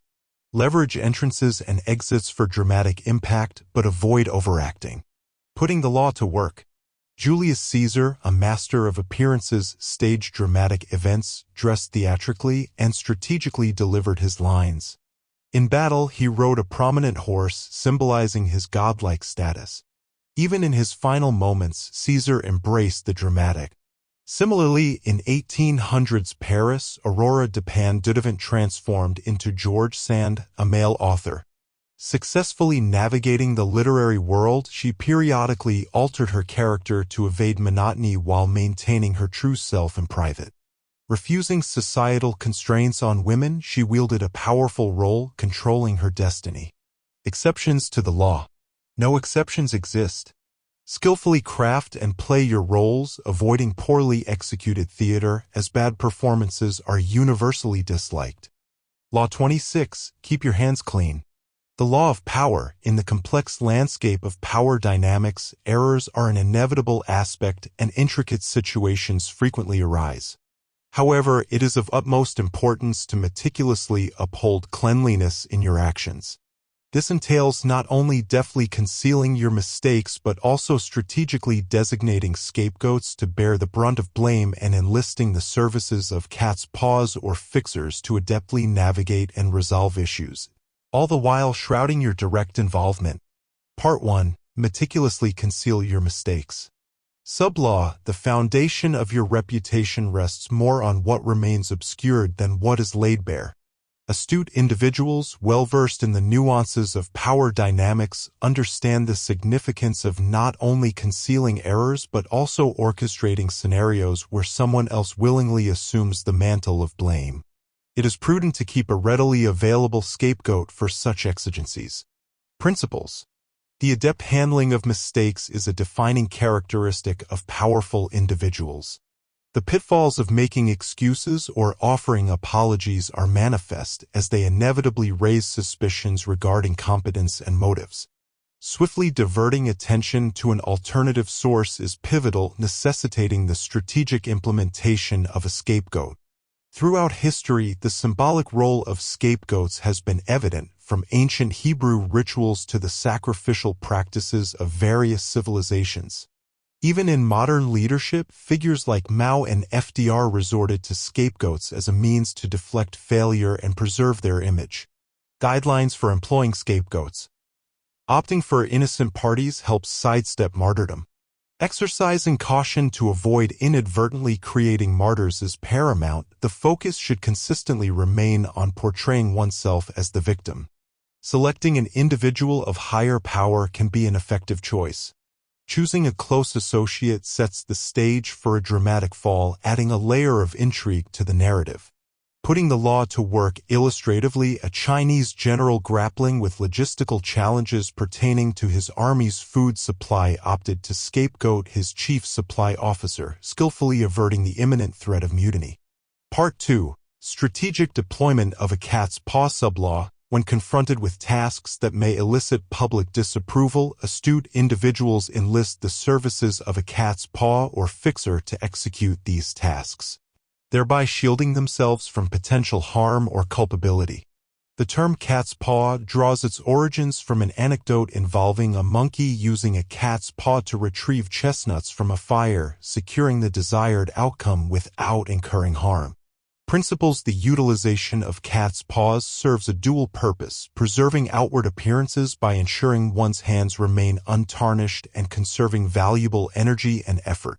Similar to the strategic handling of scapegoats, it may be necessary to discreetly phase out a cat's paw once their role reaches its conclusion.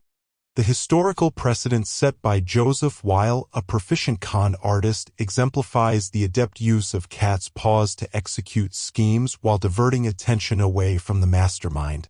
Another strategic approach involves presenting oneself as a potential cat's paw to curry favor with a superior, demonstrating loyalty and a willingness to shoulder burdensome responsibilities. An illustrative scenario showcasing energy conservation involves a therapist leveraging a wife as a cat's paw to incite her husband's participation in counseling. Putting the law to work: Cleopatra masterfully employed Julius Caesar and Mark Antony as unwitting cat's paws to eliminate political rivals and consolidate her hold on power. Astutely maneuvering behind the scenes, she directed their actions to achieve her objectives while maintaining an air of strategic mystique. Strategically positioning oneself as a cat's paw, akin to the actions of a Japanese man named Daizen, offers an insightful model. Daizen, discovering a friend in financial distress due to a borrowed sum, orchestrated a sequence of events that indirectly alleviated the debt, all while avoiding direct involvement or creating a sense of obligation. Exceptions to the law: while there may be occasions where acknowledging a mistake generates sympathy and situations where publicizing one's involvement serves to intimidate subordinates, both scenarios require meticulous consideration due to the potential ramifications.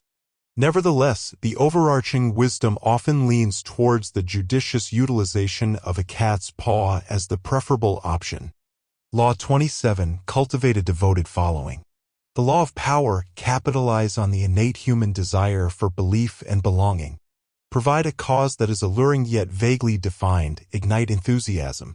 Fashion a structure reminiscent of a religious order, complete with hierarchies, rituals, and requests for commitment in the form of contributions. In return, bask in the unrestrained power bestowed upon you by devoted followers who will ardently venerate you. Principles: fostering a cult following is a potent strategy for acquiring and wielding power. This approach yields numerous advantages. It facilitates opportunities for deception. It serves as a conduit to amass wealth. Devotees become staunch defenders against adversaries. The cult's expansion through recruitment bolsters your influence and prosperity. Adherents perceive you as faultless, providing the latitude to navigate almost anything without consequence. Establishing a cult is surprisingly straightforward, owing to the human inclination to seek purpose and community.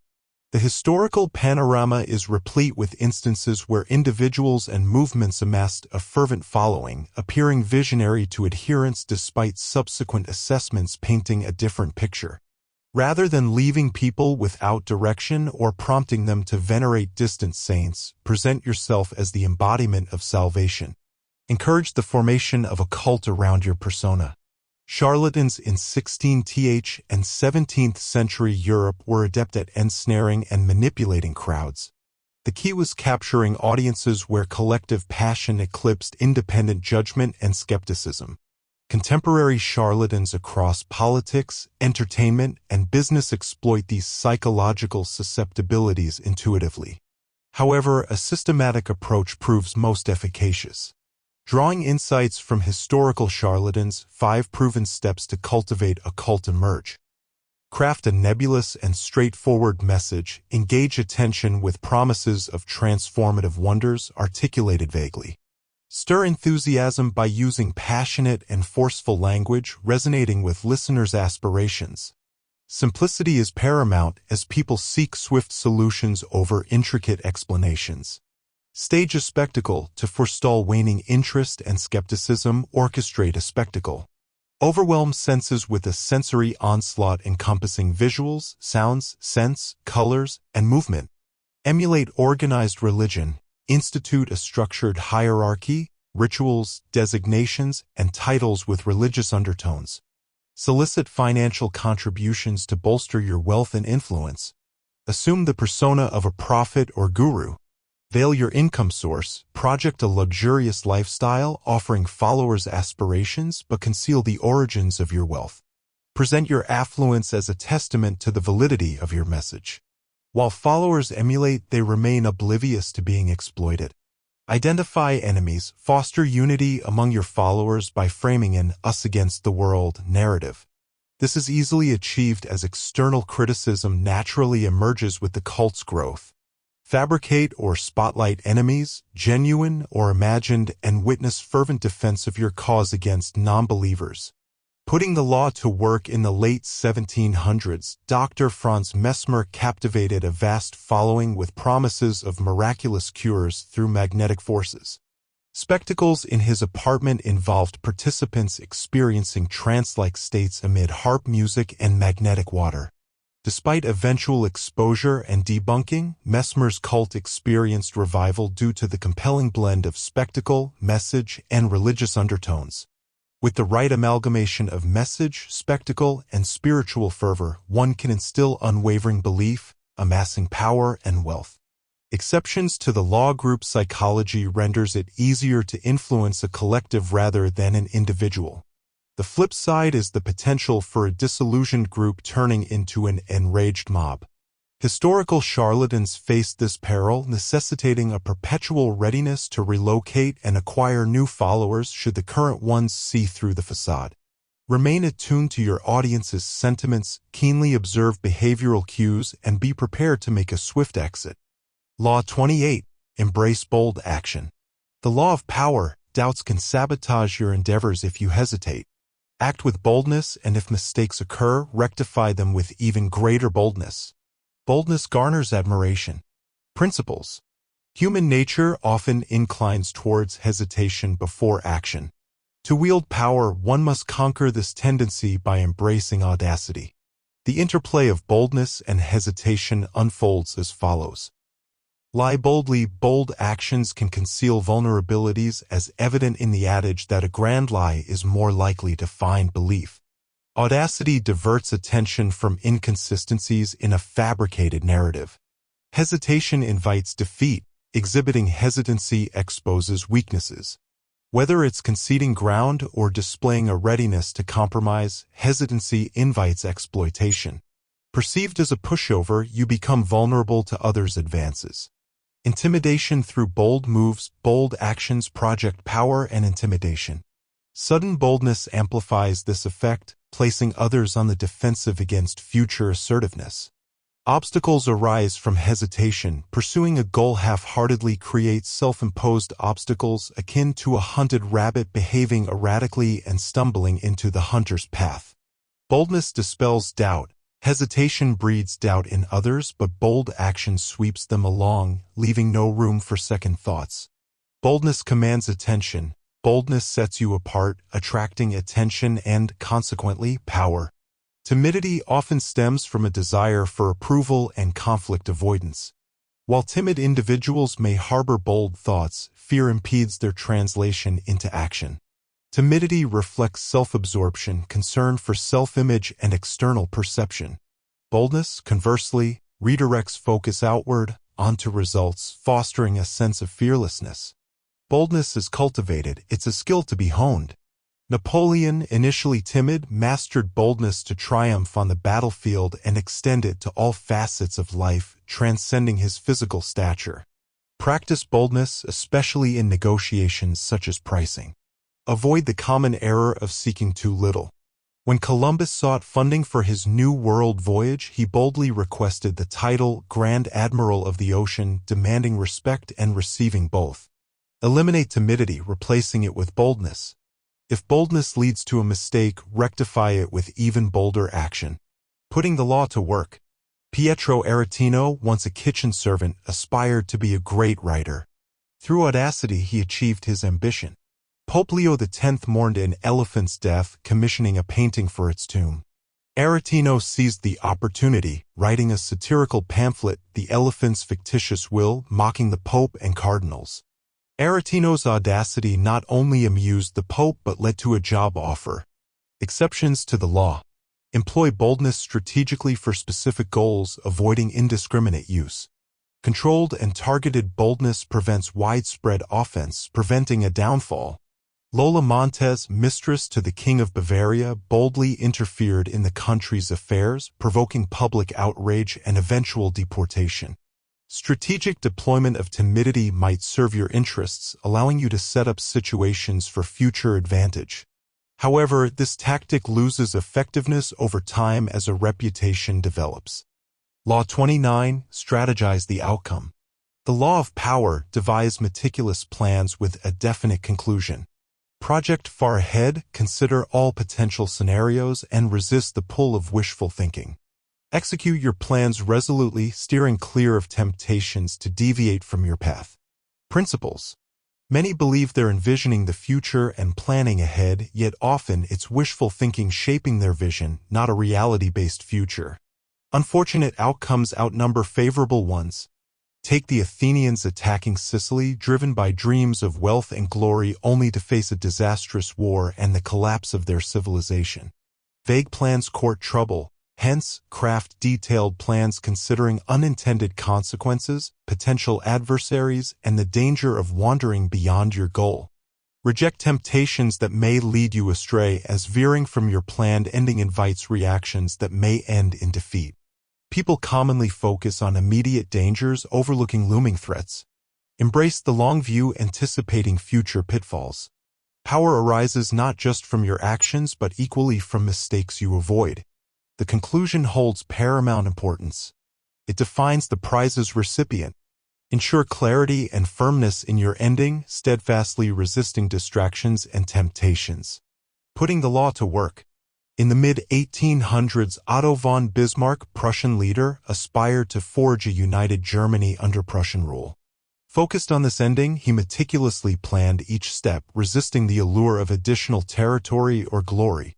His steps included provoking war with Denmark to fuel Prussian nationalism and unify the country, inciting war with Austria for Prussian independence, eschewing the temptation to annex Austrian territory, instigating war with France to unite the German kingdoms against a common enemy and lay the foundation for a secure, united Germany. Having achieved his goal, Bismarck refrained from further expansion despite pressure from his generals. His strategic moves surprised European leaders, anticipating more aggression. Bismarck, however, prioritized unity and security, concluding with his last move. Exceptions to the law.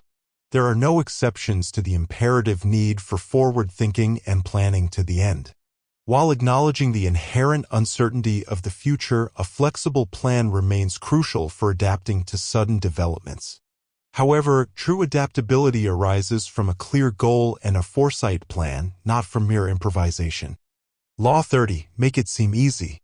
The law of power. Make difficult feats seem effortless and you'll inspire awe in others and seem powerful. Conceal the work behind your accomplishments. If you brag about it, you'll ruin the effect. Principles. Natural spectacles like volcanoes and tornadoes, showcasing immense power, appear seamless, leaving people in awe. Craft an impression of ease, making the difficult appear easy to instill awe and convey power. Individuals admire those who execute seemingly impossible tasks, especially when executed with apparent ease. Elite courtiers excelled in presenting the arduous as effortless. Renaissance artists, masters of this art, concealed their studios and works in progress, revealing only the final masterpiece. The concealed effort heightened the magical effect. Conversely, those who exert too much effort discomfort us. Graceful performers create a captivating illusion by making their labor seem innate. Apply the same principle to power. Public performances should be appealing, entertaining, and create anticipation. Above all, they must be awe-inspiring. Revealing the effort diminishes the impact. Observers convince themselves they could match or surpass the achievement. Avoid unveiling your cleverness by exposing your tricks. French minister Talleyrand, projecting power, maintained an appearance of minimal effort. Others did the legwork while he hinted at grand future plans, cultivating an aura of prescience. His public comments, meticulously planned, seemed spontaneous displays of wit and intelligence. Contrary to the common tendency to boast about hard work and cleverness, generating contempt, embrace mystery. The more mysterious your actions, the more potent you become. Effortlessness suggests untapped ability and power. Putting the law to work. Revealing the effort behind an effect spoils its impact. In the 16th century, Japanese tea ceremonies aimed for effortless perfection. The most renowned practitioner left if the host appeared to be trying too hard. Escape artist Harry Houdini mastered the art of making escapes seem effortless. His success stemmed from extensive research, study, practice, and physical training. While concealing his efforts, he showcased the laboriously acquired skills. Emulate Houdini. Diligently research and practice before public appearances, but guard against disclosing the labor behind your efforts. Exceptions to the law. Avoid excessive secrecy as it may appear paranoid. Houdini skillfully made concealing his tricks part of the entertainment. Occasionally, revealing inner workings can engage the audience, fostering a sense of involvement and insight, although never divulge everything. P.T. Barnum found that exposing tricks amused audiences, bolstering their confidence and fueling suspicion toward competitors who guarded their secrets. Carefully plan revelations, steering clear of impulsive and thoughtless disclosures. Law 31. Set up a phony choice. The law of power, to deceive people, seemed to give them a meaningful choice. But sharply limit their options to a few that work in your favor regardless of which they choose. Your victims will feel in control, but you'll pull the strings. Principles. We all enjoy choices, often overlooking their limitation in elections, jobs, or the marketplace. Despite its unfairness, we accept it as the alternative. Unlimited freedom of choice is too overwhelming. A confined range is more manageable and induces less anxiety. Leveraging limited choices presents a significant opportunity for deception. People don't sense manipulation if they believe they have even a slight choice. Here are strategies for orchestrating either or choices in your favor. Spin the choices, present 3 or 4 options with your preferred one strategically framed as the best. Effective with insecure decision-makers. Advocate the opposite. Express what you don't want as your preference, leading contrarians to choose the opposite, your desired option. Effective with contrarian individuals. Change the playing field, alter circumstances to force decisions. Rockefeller did this by acquiring railroad companies to control the oil industry, compelling companies to sell to him or face ruin. Shrink the options. If someone hesitates, offer worse choices with each delay. They realize the urgency to act immediately for better options. Effective with indecisive individuals. Emphasize the risks. Steer a fearful person by portraying alternative options as highly risky. Aggressively highlight the dangers to overcome procrastination. 2 bad alternatives. Force opponents to choose between 2 unfavorable options, both benefiting you. Sherman used this during the Civil War against Confederate troops. Putting the law to work in the 1500s, Ivan the Terrible lacked power to suppress the boyars and defend against external threats. He induced the people to grant him absolute power by allowing the princes to wreak havoc, then offered a choice: absolute power without interference or a new leader. The people chose a strong czar, granting him dictatorial powers willingly. Exceptions to the law when dealing with opponents, allowing them brief freedom may aid strategy. Observation. Law 32. Capture imagination. The law of power. Weave enticing fantasies amid life's hardships, and people will gather to hear them. Truth may be harsh, fantasies are preferable. Craft the right tale at the opportune moment, and wealth and power will follow. Principles. Fantasy holds allure in mundane, dreary, or oppressive times.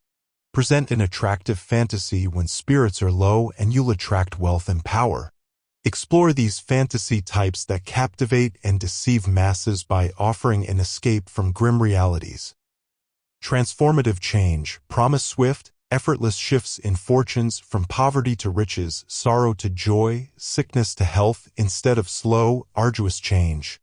Adventure, break free from daily constraints by portraying exciting new worlds where usual rules don't apply. Peace and harmony, amid human divisions, pledge mystical connections to counter inevitable conflicts. Resurrection, bring an element of the past back to life, offering a fantasy of rediscovered masterworks or sunken treasures. Putting the law to work. In the late 1500s, facing challenging times, Venice embraced Bragadino's claim to multiply gold miraculously. His fantasy resonated at a moment when the city sought relief from misfortune. While his promises were eventually debunked, for a time he enjoyed wealth and fame without the hard work of rebuilding the city. Exceptions to the law. Craft vague stories and promises to avoid concrete expectations, preventing exposure when people realize the deception. Law 33. Use others' weaknesses. The law of power, everyone has a weakness, a hole in his armor. It's usually an insecurity, an uncontrollable emotion or need, or a secret pleasure. Once found, it's leverage that you can use to your advantage. Principles. Everyone has a weakness, a button you can find and push. Some people show their weaknesses openly while others hide them. You can most effectively exploit the weaknesses of those who hide them. Push their buttons and you can easily deceive them or get them to do what you want. In your search to find and exploit someone's weaknesses, understand these principles. Look and listen. No one keeps a secret. Even when people aren't talking, they convey a message with other signals such as body language. But talking is the place to start. Routine conversation is revealing. Learn to listen. Always seem interested. A seemingly sympathetic ear will get anyone talking. An old trick is to pretend to share a confidence with them. It can be inconsequential or even fabricated. It just needs to seem sincere. The other person will respond with a confidence of their own, which likely reveals a weakness. Pay attention to details: what a person laughs at, how they respond to a waiter, what their clothes say about them. Focus on unconscious behavior. Find out what they like most and are always looking to get. Indulge their desires or tastes. Tap into the inner child. Needs and weaknesses develop in childhood as a result of how we were treated, whether we were indulged or neglected, and whether emotional needs were met. These needs follow us into adulthood, although they may be buried, developing into weaknesses you can exploit. One clue that you've hit on something is when the person's response is childlike. If you identify something missing from a person's childhood, such as approval, provide a substitute. Look for the opposite. People who display a tendency or trait are often hiding its opposite. Those with big mouths are often cowards. The shy crave attention. The most critical person shares the vices he criticizes. See beyond appearances. Find the linchpin. In groups and organizations, someone holds the key. Working behind the scenes, they know the score and have power and influence over the person at the top. They are essentially the group's weak link. Through them, you can influence the boss or break through the group's cohesiveness. Fill the void. Everyone has emotional voids, which you can exploit to control them. Two typical voids are insecurity and discontent. Validate the insecure person and find the source of the discontent or unhappiness. People are malleable when you address their unmet emotional needs. Play on emotions. You can control people by playing on their strongest emotions and passions, the ones they have little control over or that seem disproportionate. For instance, paranoia, greed, fear, or hatred. An uncontrollable passion for the opposite sex is a weakness that can be used. Putting the law to work. Look for the unhappy, the insecure, and the needy. Playing on their weaknesses is a ticket to power. Art dealer Joseph Devine made money by exploiting the weaknesses of wealthy heiress Arabella Huntington. Devine realized she was insecure because she'd come from humble roots, so he flattered and subtly educated her, encouraging a taste in art that he could then cater to. He sold her the most expensive painting anyone had bought up to that time. Con artist Victor Lustig won the trust and then swindled a newly rich businessman by seeming to offer the friendship, validation, and social connections the man hungered for. In the 1500s, French regent Catherine de' Medici controlled many ambitious men who threatened her power by playing to their insatiable passions for women. She created a so-called flying squadron of skilled mistresses who seduced them and reported their plans back to Catherine. Prussian minister Bismarck pushed King William to build up the army and fight 3 wars by playing on his insecurity about his manhood and secret desire to be seen as courageous. Exceptions to the law. When pushing people's buttons, it's easy to go too far. When you play on strong emotions and needs, people may go further than you intend or turn against you. Always look several steps ahead and be prepared to address such possibilities. Law 34. Act like royalty. The law of power: act like royalty and people will treat you that way. Project dignity and supreme confidence that you're destined for great things. If you demand a high price, people will think you're worth it. You'll accrue power and respect. Principles. Radiate a regal aura and others will respond with status, respect, and power. Much like a king's crown exudes power and entitlement, create your own aura by behaving as if greatness is your destiny. Your unwavering confidence will emit a powerful energy akin to a royal presence.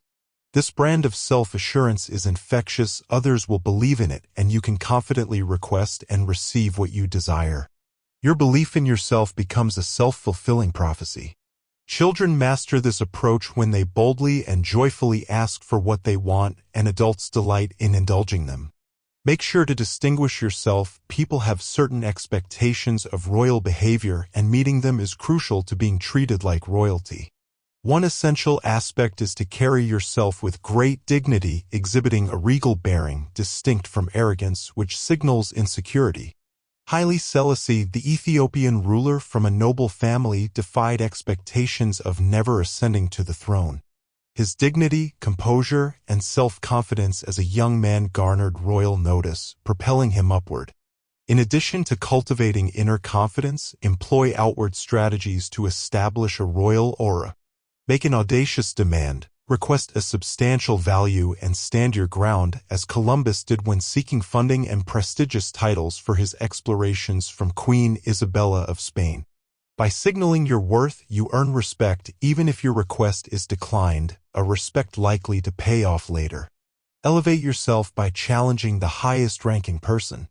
Confront a formidable opponent, positioning yourself as their equal. Present a gift to your superior or patron. This cements your equality with those above you and ensures you get what you want in return without appearing subservient. Putting the law to work.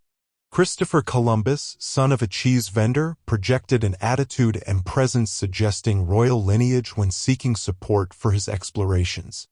Approaching Queen Isabella and other monarchs as an equal, he, with no sea experience, exuded the charm and self-confidence of an entitled aristocrat. He boldly asked for the moon, setting a high price that solidified his status. Besides ships, equipment, and crew pay, he requested the title Grand Admiral of the Oceanic Sea, the position of viceroy over discovered territory, and 10% of the proceeds from these lands, receiving everything but a percentage of the proceeds. Emulate Columbus, boldly request the extraordinary, and others will deem you worthy. Exceptions to the law. While setting yourself apart is crucial, never do so by humiliating others, as it can trigger a backlash. Also, floating too high may make you a target. Radiate confidence, not arrogance. Law 35. Master timing. The law of power: understand the rhythm of power dynamics. Recognize the opportune moments, align yourself wisely, and be patient for the right time when it favors you in the long run. When the moment arrives to make your decisive move against an opponent, act without hesitation. Principles. In the pursuit of power, timing holds the key. To capitalize on changing tides, one must discern the moments of action. Stay alert to shifts in the landscape and ally with emerging forces. Yet, be prepared to shift allegiance just before the pendulum swings in a new direction. To navigate the storms and emerge victorious while others falter, adhere to these principles. Sense the winds of change, be attuned to the shifts beneath the surface and the evolving societal landscape. Instead of clinging to a fading past, identify new leaders and movements to align with. Foresee the counteraction as a new force gains momentum or a fresh power takes the stage. Anticipate the reactionary wave and position yourself to ride it. Exercise patience and maintain composure. Amid chaos, keep a low profile and bide your time, awaiting the opportune moment to reassert control. Time can be approached in 3 dimensions. Take the long view. Consider a time frame spanning years and approach it with an opportunistic mindset. Embrace a defensive strategy, engaging in a patient and strategic waiting game. Waiting demands emotional control, especially when colleagues urge hasty actions. Allowing rivals to rush into ill-fated moves provides you with the chance to pick up the pieces. In the 17th century, General Ieyasu of Japan wisely waited as the emperor launched a disastrous invasion against his advice.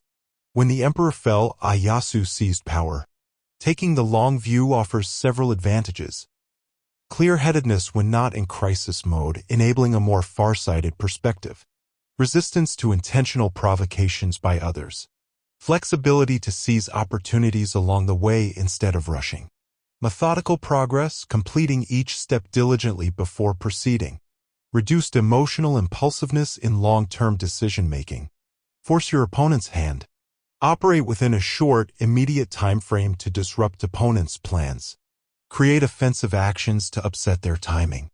The Turkish Sultan Mehmed diverted Hungary's attention from his vulnerabilities by engaging them in negotiations, repeatedly delaying meetings at his discretion. By making opponents wait, you gain control. Conversely, accelerating their pace can induce mistakes. Salespeople leverage this technique, urging immediate decisions or setting unrealistic deadlines to prompt mistakes under pressure. Finish the job. Identify the specific moment to execute your plan with force and precision. Patience is essential, but when the time is ripe, act decisively, swiftly seizing the opportunity and conclusively ending the game. Putting the law to work. Joseph Fouché, a key figure in France under leaders like Robespierre and Napoleon, demonstrated a keen understanding of turbulent times. He adeptly aligned himself with emerging leaders and avoided retribution when regimes fell. Fouché also knew when to maintain a low profile and wait for the right moment. Exceptions to the law. Disregarding the nuances of time and going with the flow yields little. Control over timing is imperative. Law 36. Ignore small problems. The law of power, sometimes it's better to ignore things. You'll make small problems worse, make yourself look bad, and give your enemy attention he doesn't deserve if you respond to a minor provocation. By not showing interest, you maintain your superiority. Principles.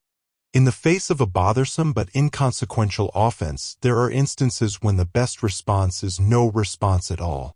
Choosing not to react can serve as a display of power, a signal that the matter holds no significance for you. Moreover, by abstaining from engagement, you sidestep the pitfalls of entanglement in someone else's predicament or spotlighting a matter destined to fade away independently. A potent strategy is to withhold attention from individuals who thrive on your acknowledgement. Withdrawal of attention negates their impact, leaving them powerless to your disregard. Meanwhile, your air of superiority remains intact. Conversely, showering attention on a minor adversary elevates their importance and projects an image of pettiness, particularly if it ensnares you in an extended conflict. President Kennedy unintentionally elevated Fidel Castro's status through the ill-fated Bay of Pigs invasion in 1961. Tackling a trifling irritant may also risk garnering sympathy for the offender. In such cases, leaving matters untouched often proves the wisest course. This principle extends to handling mistakes or issues. Attempting to rectify them may draw unwarranted attention, exacerbating the situation. Here's how to implement a strategy of dismissing what vexes you. If you desire something unattainable, refrain from highlighting it through complaints. Act as though your interest was minimal from the start. If attacked by an inferior party, or if you feign obliviousness to the offense. In the event of a mistake, avoid a defensive response that could worsen matters. Acknowledge the error but present it in a different light, potentially turning it to your advantage. When Renaissance writer Aretino's false claim of aristocracy was exposed, he admitted to his shoemaker origins, asserting that his humble beginnings enhanced the impressiveness of his achievements. Putting the law to work in the early 1900s, President Woodrow Wilson escalated a minor issue into a protracted debacle by deploying a substantial military force into the Mexican mountains to apprehend bandit Pancho Villa.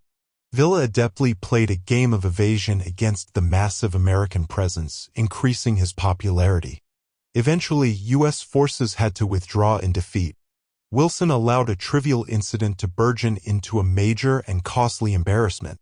Alternatively, he could have dispatched a more targeted force, set a trap, or waited for Mexican authorities to handle Villa. Instead, Wilson allowed the situation to drag him down. Exceptions to the law exercise caution when employing disdain, ensuring you don't sow seeds of resentment that might burgeon into retaliation. Public disdain may necessitate monitoring to ensure a trouble-free departure without brewing further issues. Law 37. Put on a show. The law of power, in addition to words, use visuals and symbols to underscore your power. What people see makes a greater impression on them than what they hear. Put on a show using stunning visuals and powerful symbols that connect with people emotionally. Create a feast for the eyes and no one will notice what you're really doing. Principles. Our reliance on vision surpasses other senses. Sight creates a more profound impact than hearing.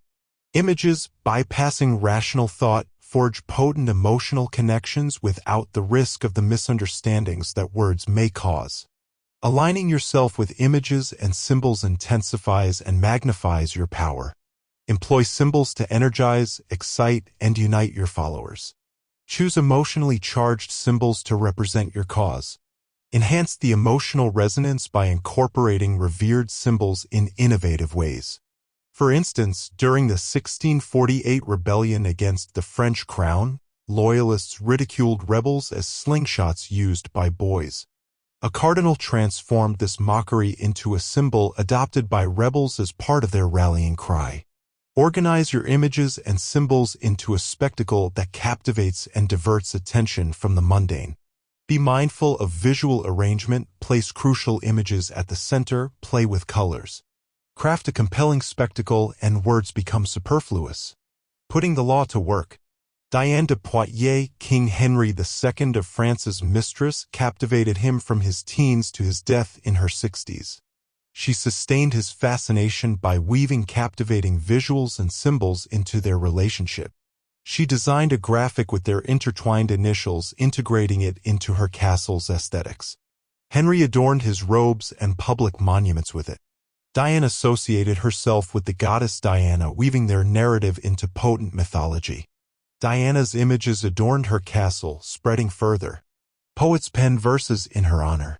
Henry elevated her status, making her a duchess and sharing his wealth. Stand out by affiliating with a potent image, symbol, or historical figure. You'll project a larger-than-life persona, keeping your audience enchanted. Exceptions to the law. There's no drawback to creating and leveraging symbols for heightened influence. Law 38. Go along to get along. The law of power. If you make a show of being different, flaunting unconventional ideas and behavior, people will think you look down on them and will retaliate against you for making them feel inferior. It's better to blend in, share your real views only with close friends and like-minded people. Principles. Speaking your mind freely is a challenge. From a young age, we learn to conceal our thoughts to avoid offense, catering to the sensitivities of others. Internally, we hold our beliefs, but outwardly, we strive to avoid causing offense. Yet, some rebel against these constraints, seeking to assert the superiority of their unconventional beliefs. More often than not, they end up offending rather than persuading because personal values are emotionally charged and not easily dismissed. Many unconventional thinkers eventually learn to blend in with the crowd, sharing their differing views only among those who share similar perspectives. It's appearances that matter. When you appear like everyone else, they assume you share their beliefs, leaving you undisturbed. Today, various orthodoxies dictate our conformity, and deviation is often frowned upon. For example, Jonas Salk faced backlash when he discovered the polio vaccine and broke scientific protocol by publicly announcing it before vetting by the scientific community. Consequently, scientists shunned him. However, the powerful understand the value of appearing adaptable. Wearing different masks helps them navigate challenges and influence others. When you let people believe you share their beliefs, they feel flattered and drop their guard. Putting the law to work. During the Spanish Inquisition, a writer named Campanella faced imprisonment and torture for expressing atheist beliefs. While most conformed to Catholic dogma or pretended to, Campanella couldn't restrain himself and paid the price. In prison, he devised a new strategy, feigned compliance while subtly conveying his ideas.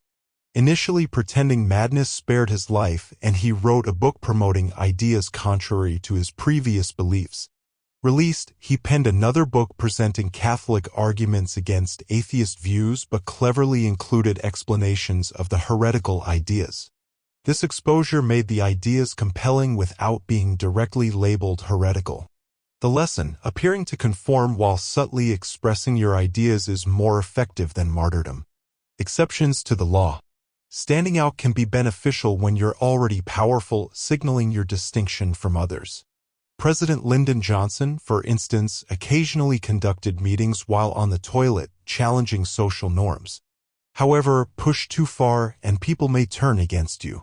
While society tolerates a few who flaunt their differences, blending in is more likely to help you achieve your objectives.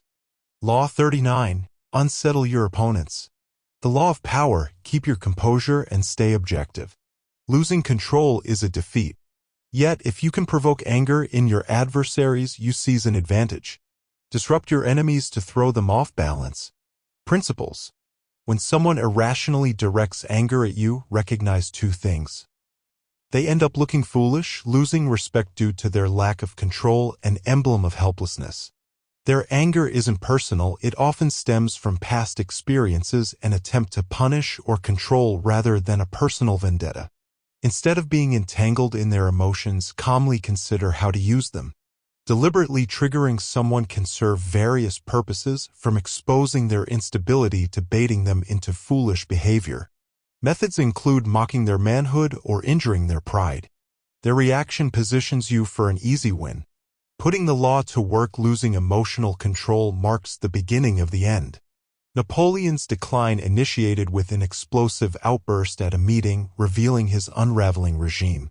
In contrast, Talleyrand's calm demeanor underscored Napoleon's growing instability. Publicly displaying anger or frustration showcases powerlessness, akin to a child's tantrum. It exposes vulnerability, a harbinger of downfall. Ethiopian leader Haile Selassie employed his opponent's emotions as bait. Aware of Guska's plot to oust him, Selassie deliberately insulted and angered him. Guska, predictable in his reaction, marched on the capital. Selassie, having swayed many of Guska's soldiers, emerged victorious. Mastering your emotions while pushing others to lose control grants you the upper hand. Exceptions to the law before intentionally provoking someone ensure you can manage the situation, avoiding an uncontrollable or detrimental outcome. While an occasional display of anger may bring someone in line, overusing this tactic diminishes its impact. Law 40. Harness money for influence. The law of power, utilize money and generosity strategically to achieve your goals. Acknowledge that everything comes with a price and be cautious of apparent free gifts. Deceptively employ the allure of a free lunch to manipulate others. Leverage gifts to cultivate a reputation for generosity, creating a powerful aura and fostering obligations. Principles. Money serves as a powerful tool. Wield it creatively and strategically to bolster your influence.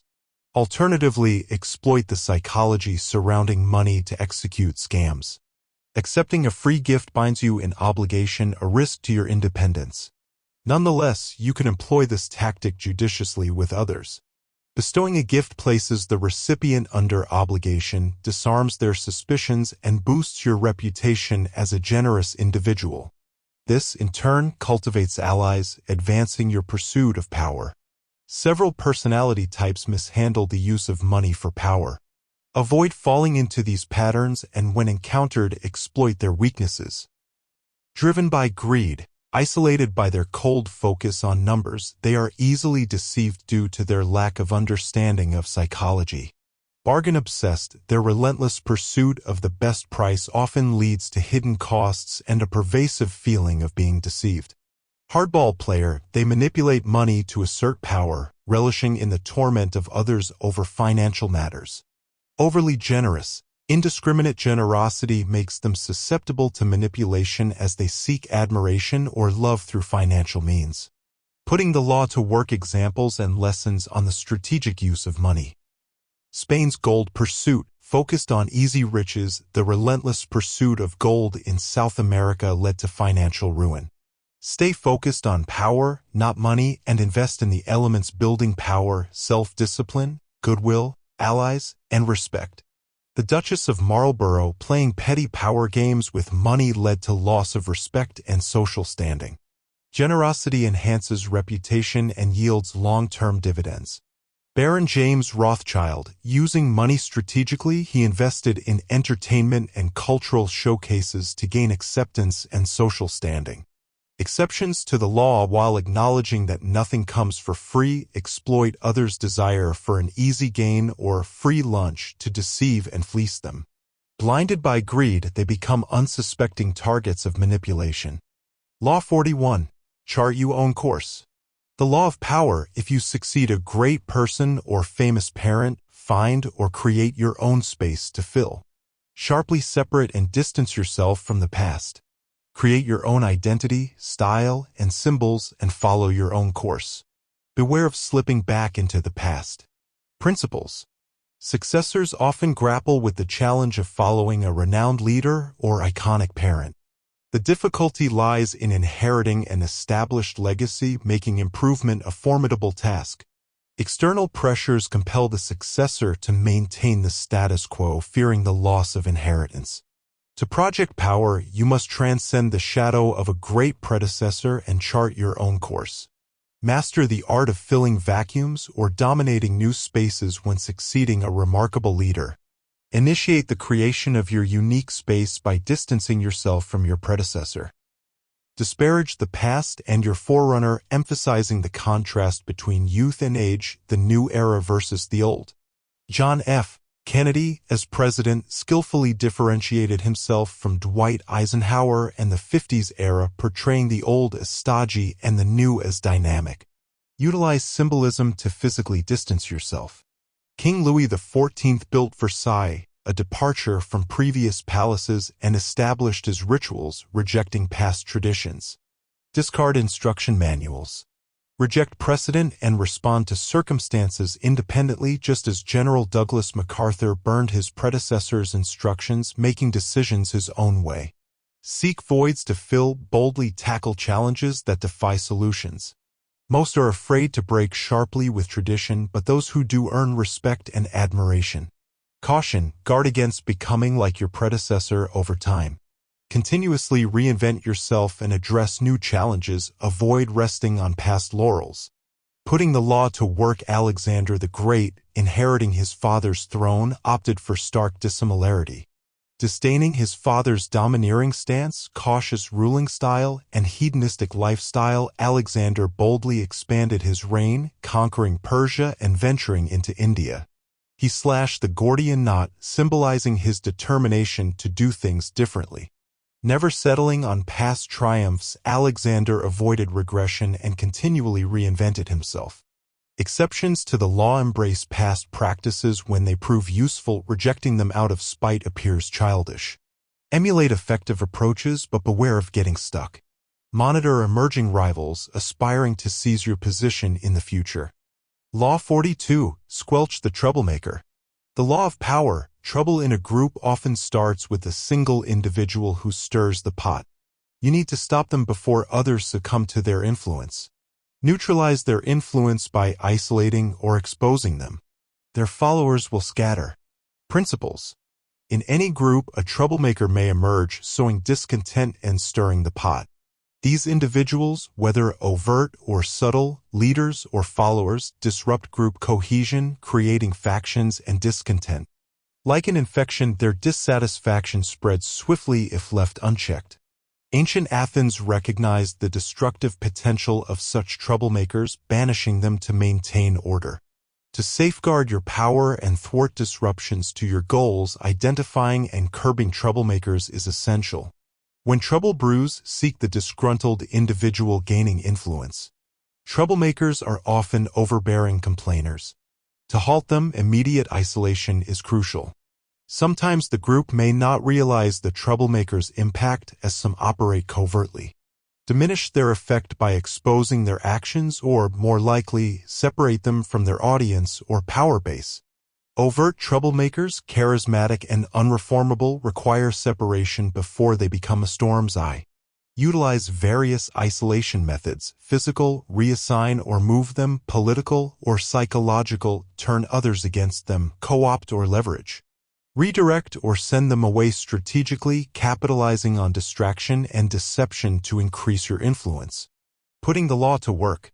Ancient Athens handled troublemakers with a public vote, banishing individuals exhibiting disruptive behavior. For instance, Aristides, a general, banished for arrogance and scorn for the common people. Themistocles, another general, banished for overbearing behavior and self-promotion. Hyperbolus, banished for slander and political manipulation. To the Athenians, protecting their democracy was crucial, and banishing one person for the greater good was a fair sacrifice. Exceptions to the law when isolating an enemy ensure they cannot retaliate. Andrew Johnson isolated Ulysses S. Grant, but this backfired as Grant rallied support and became the next president. Sometimes keeping adversaries within reach while undermining their support is a more strategic move. Law 43. Win hearts and minds. The law of power: win others' hearts and minds, and you'll have them eating out of your hand.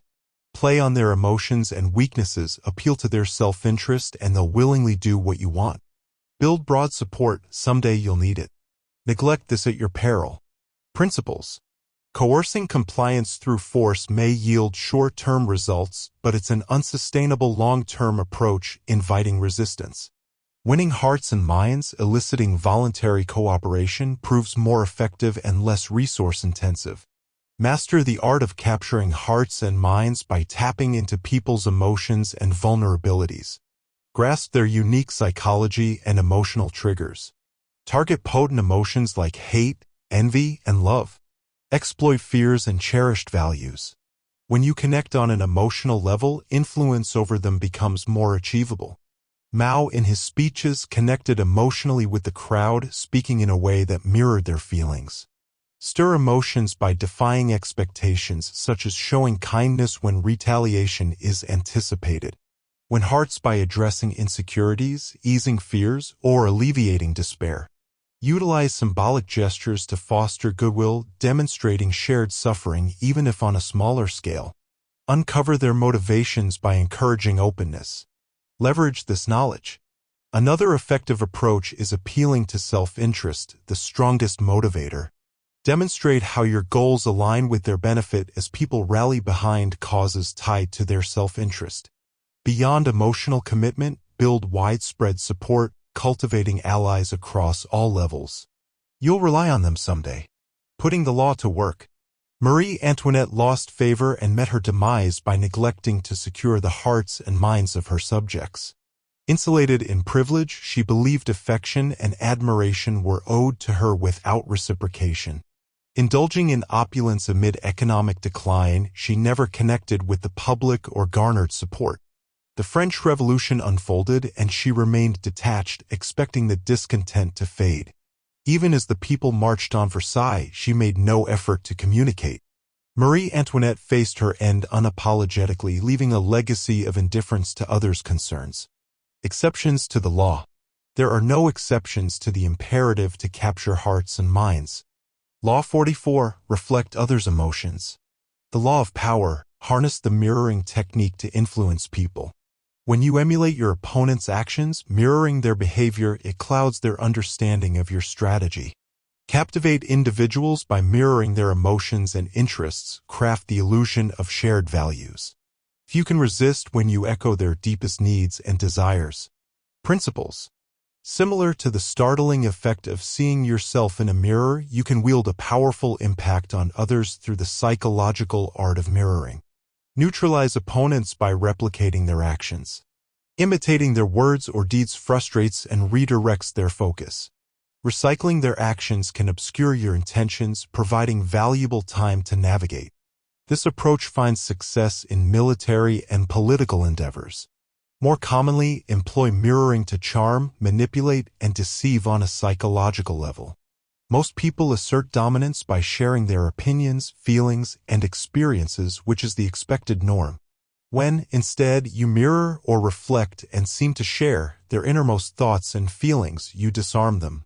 Discover what sets others apart and mirror it, stoke their fantasies. Observe their expressions, gestures, clothing, style, associations, and habits for clues to their emotions. Surprise them with your profound understanding of their psyche, and they'll be so moved and appreciative that they become malleable in your hands. Putting the law to work. At 18, Marie Mancini, the unassuming daughter of a baroness, orchestrated a successful campaign to become the future King Louis XV's mistress. Lacking the beauty of her sisters, she delved into Louis's preferences long before his kingship. He disfavored scheming and pettiness, harboring a romantic nature and a desire for heroic feats. Mirroring his interests, she engaged him in conversations about knight's great deeds instead of trivialities. Treating him as the heroic king he aspired to be, she captivated him, receiving gifts and attention, even accompanying him on military campaigns. Despite being pressured to marry someone else, Louis never loved anyone more than Marie Mancini. Exceptions to the law. Unwittingly mirroring a past scenario may lead to unmet expectations, causing suffering. If associated with something or someone from the past, swiftly break the reflection or association. Avoid excessive mirroring, as it may leave people feeling manipulated. Law 45. Enact changes slowly. The law of power. Everyone understands the need for change, but people are nonetheless creatures of habit. Too much change is unsettling and will spark backlash. Make a show of respecting the old way of doing things. Evoke revered history and cloak your changes in familiar rituals. Principles. While people grasp the concept of change, they remain uneasy about disruptions that seem too abrupt, chaotic, or personally affecting. Our routines and expectations are disrupted by change, as we are creatures of habit. Certain changes trigger immediate resistance, and an excess of change too swiftly fosters anxiety that eventually erupts in backlash. Every revolution, regardless of its initial reception, eventually prompts a robust counterreaction. Yet, there are strategies to render change more palatable, less threatening, and consequently more successful. An effective tactic involves a soothing deception, advocate change, and enact changes surreptitiously, all while maintaining the reassuring facade of familiar institutions and traditions. Retain customary titles, traditions, and even institutional structures. When the Romans shifted from a monarchy to a republic, they substituted the king with 2 consuls but preserved the 12 advisors, mirroring the former arrangement.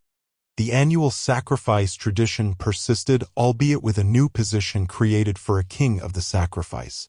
Mitigate fears by publicly expressing allegiance to and reverence for past values. Create an appearance of safeguarding tradition. Additionally, gauge the public mood. If your reform precedes its time and people are unprepared, they'll be anxious and may misconstrue it. Decelerate and strive to make your changes appear less radical. Never underestimate people's conservatism. Deeply ingrained, it necessitates a gradual shift rather than abruptly propelling people into the future. Hastiness breeds rebellion, with you as the scapegoat. Expect a delayed reaction. Initial enthusiasm wanes as people feel a void and yearn for the past. Swiftly establish a new set of values to supplant the old and allay anxieties. Introduce new rituals that echo the past. Putting the law to work. After the disastrous Great Leap Forward, Mao Zedong altered his approach to implementing communism in China, moving more gradually and making it less menacing. He cleverly harnessed China's profound attachment to its history instead of combating it. Mao succeeded by linking his radical ideas to revered historical figures and events, providing legitimacy and comfort. He consistently referenced history in his speeches, portraying himself as a hero akin to the revered warriors of Chinese tradition. Simultaneously, he associated his opponents with past violence and unhappiness, suggesting they would usher in a repeat.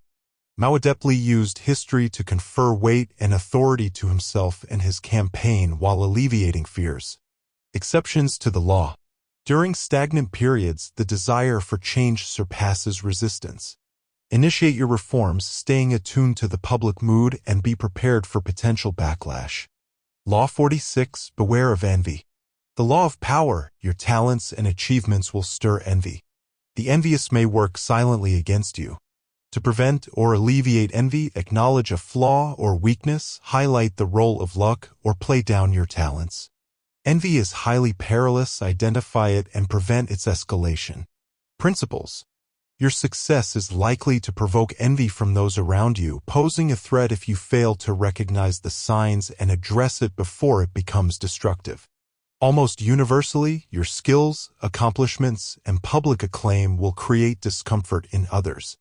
This stems from most people having an inflated sense of self-worth. Your success punctures their self-perceived excellence, revealing potential mediocrity and sparking envy and feelings of inferiority. Envy can manifest through disguised criticism, excessive praise, or covert efforts to undermine you.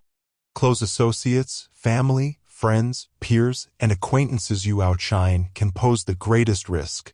Even if you're unaware of jealousy brewing, you'll eventually feel its impact unless you learn to preempt or de-escalate it. Your own actions and inadvertent obliviousness can inadvertently fuel envy. Being mindful of your behaviors and tendencies can help mitigate it. 2 ways people contribute to envy. Broadcasting their good fortune to make others feel inferior. Flaunting exceptional natural talent, which can breed resentment. It's wiser to downplay outstanding qualities by acknowledging a small flaw or weakness. Preventing envy is preferable. Watch out for these pitfalls.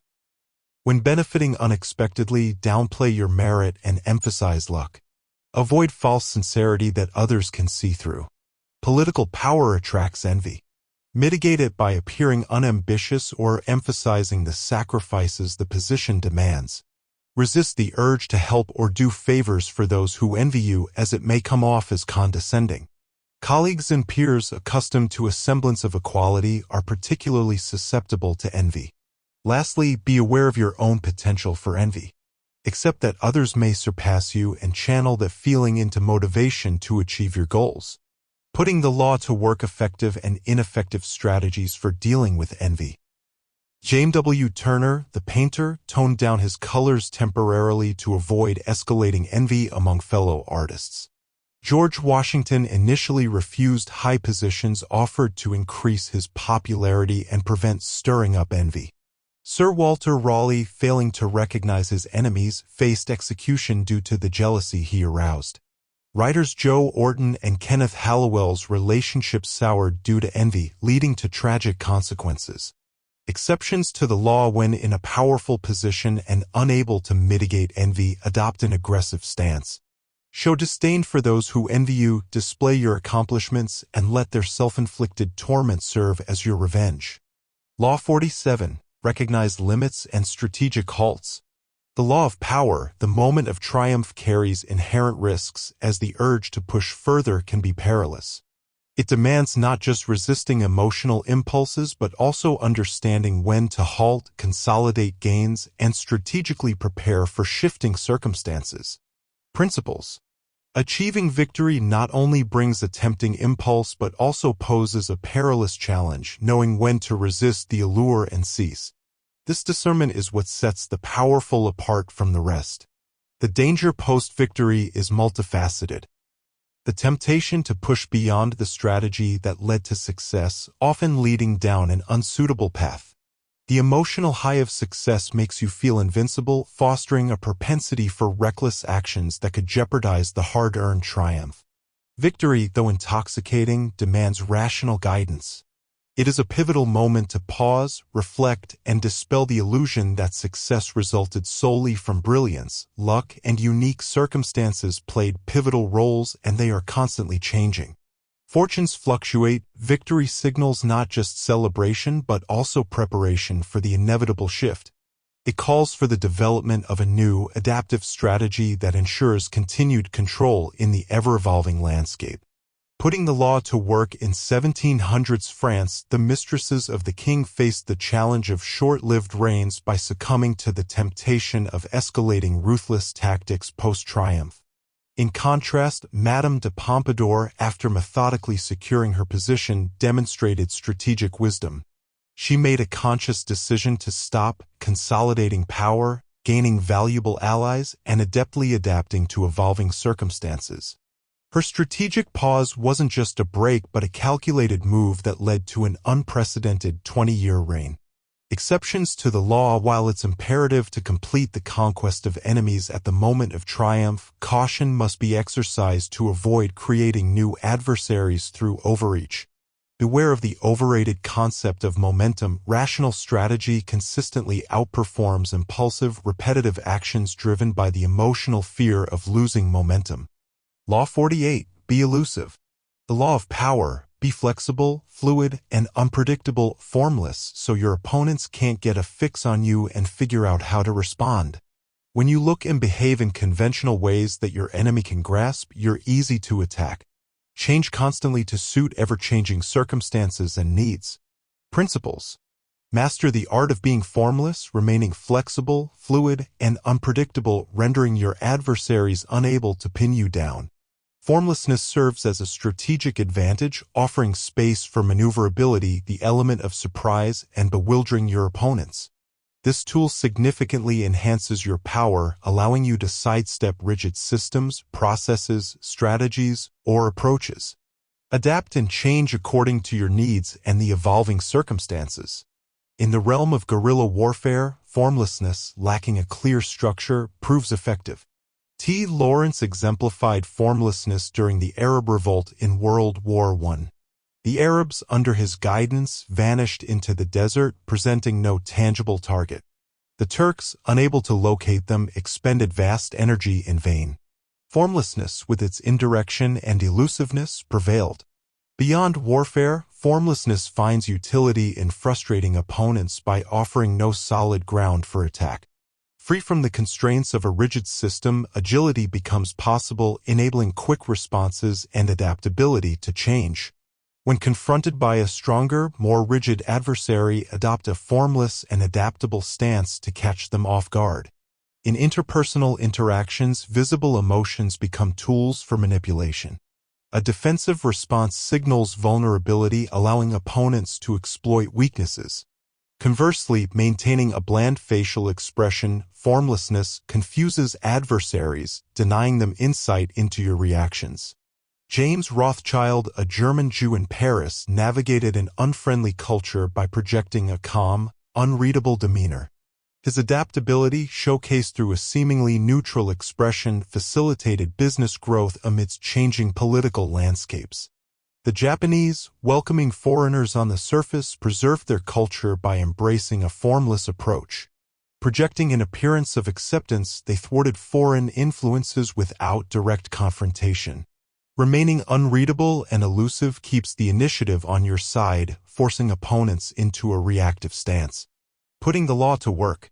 Relying solely on rigid, impenetrable defenses has limitations. Those dependent on heavy armor often succumb to agile, unburdened, and formless adversaries. Ancient Sparta's focus on an invincible infantry, while initially potent, crumbled in the face of cultural shifts. A 27-year war with Athens led to victory but ultimately weakened Sparta. Its rigid military system couldn't adapt, resulting in cultural erosion and eventual collapse. Exceptions to the law. While maintaining flexibility and formlessness, there comes a strategic moment to concentrate power and strike, engaging your opponent. After victory, resume the elusive and adaptable approach.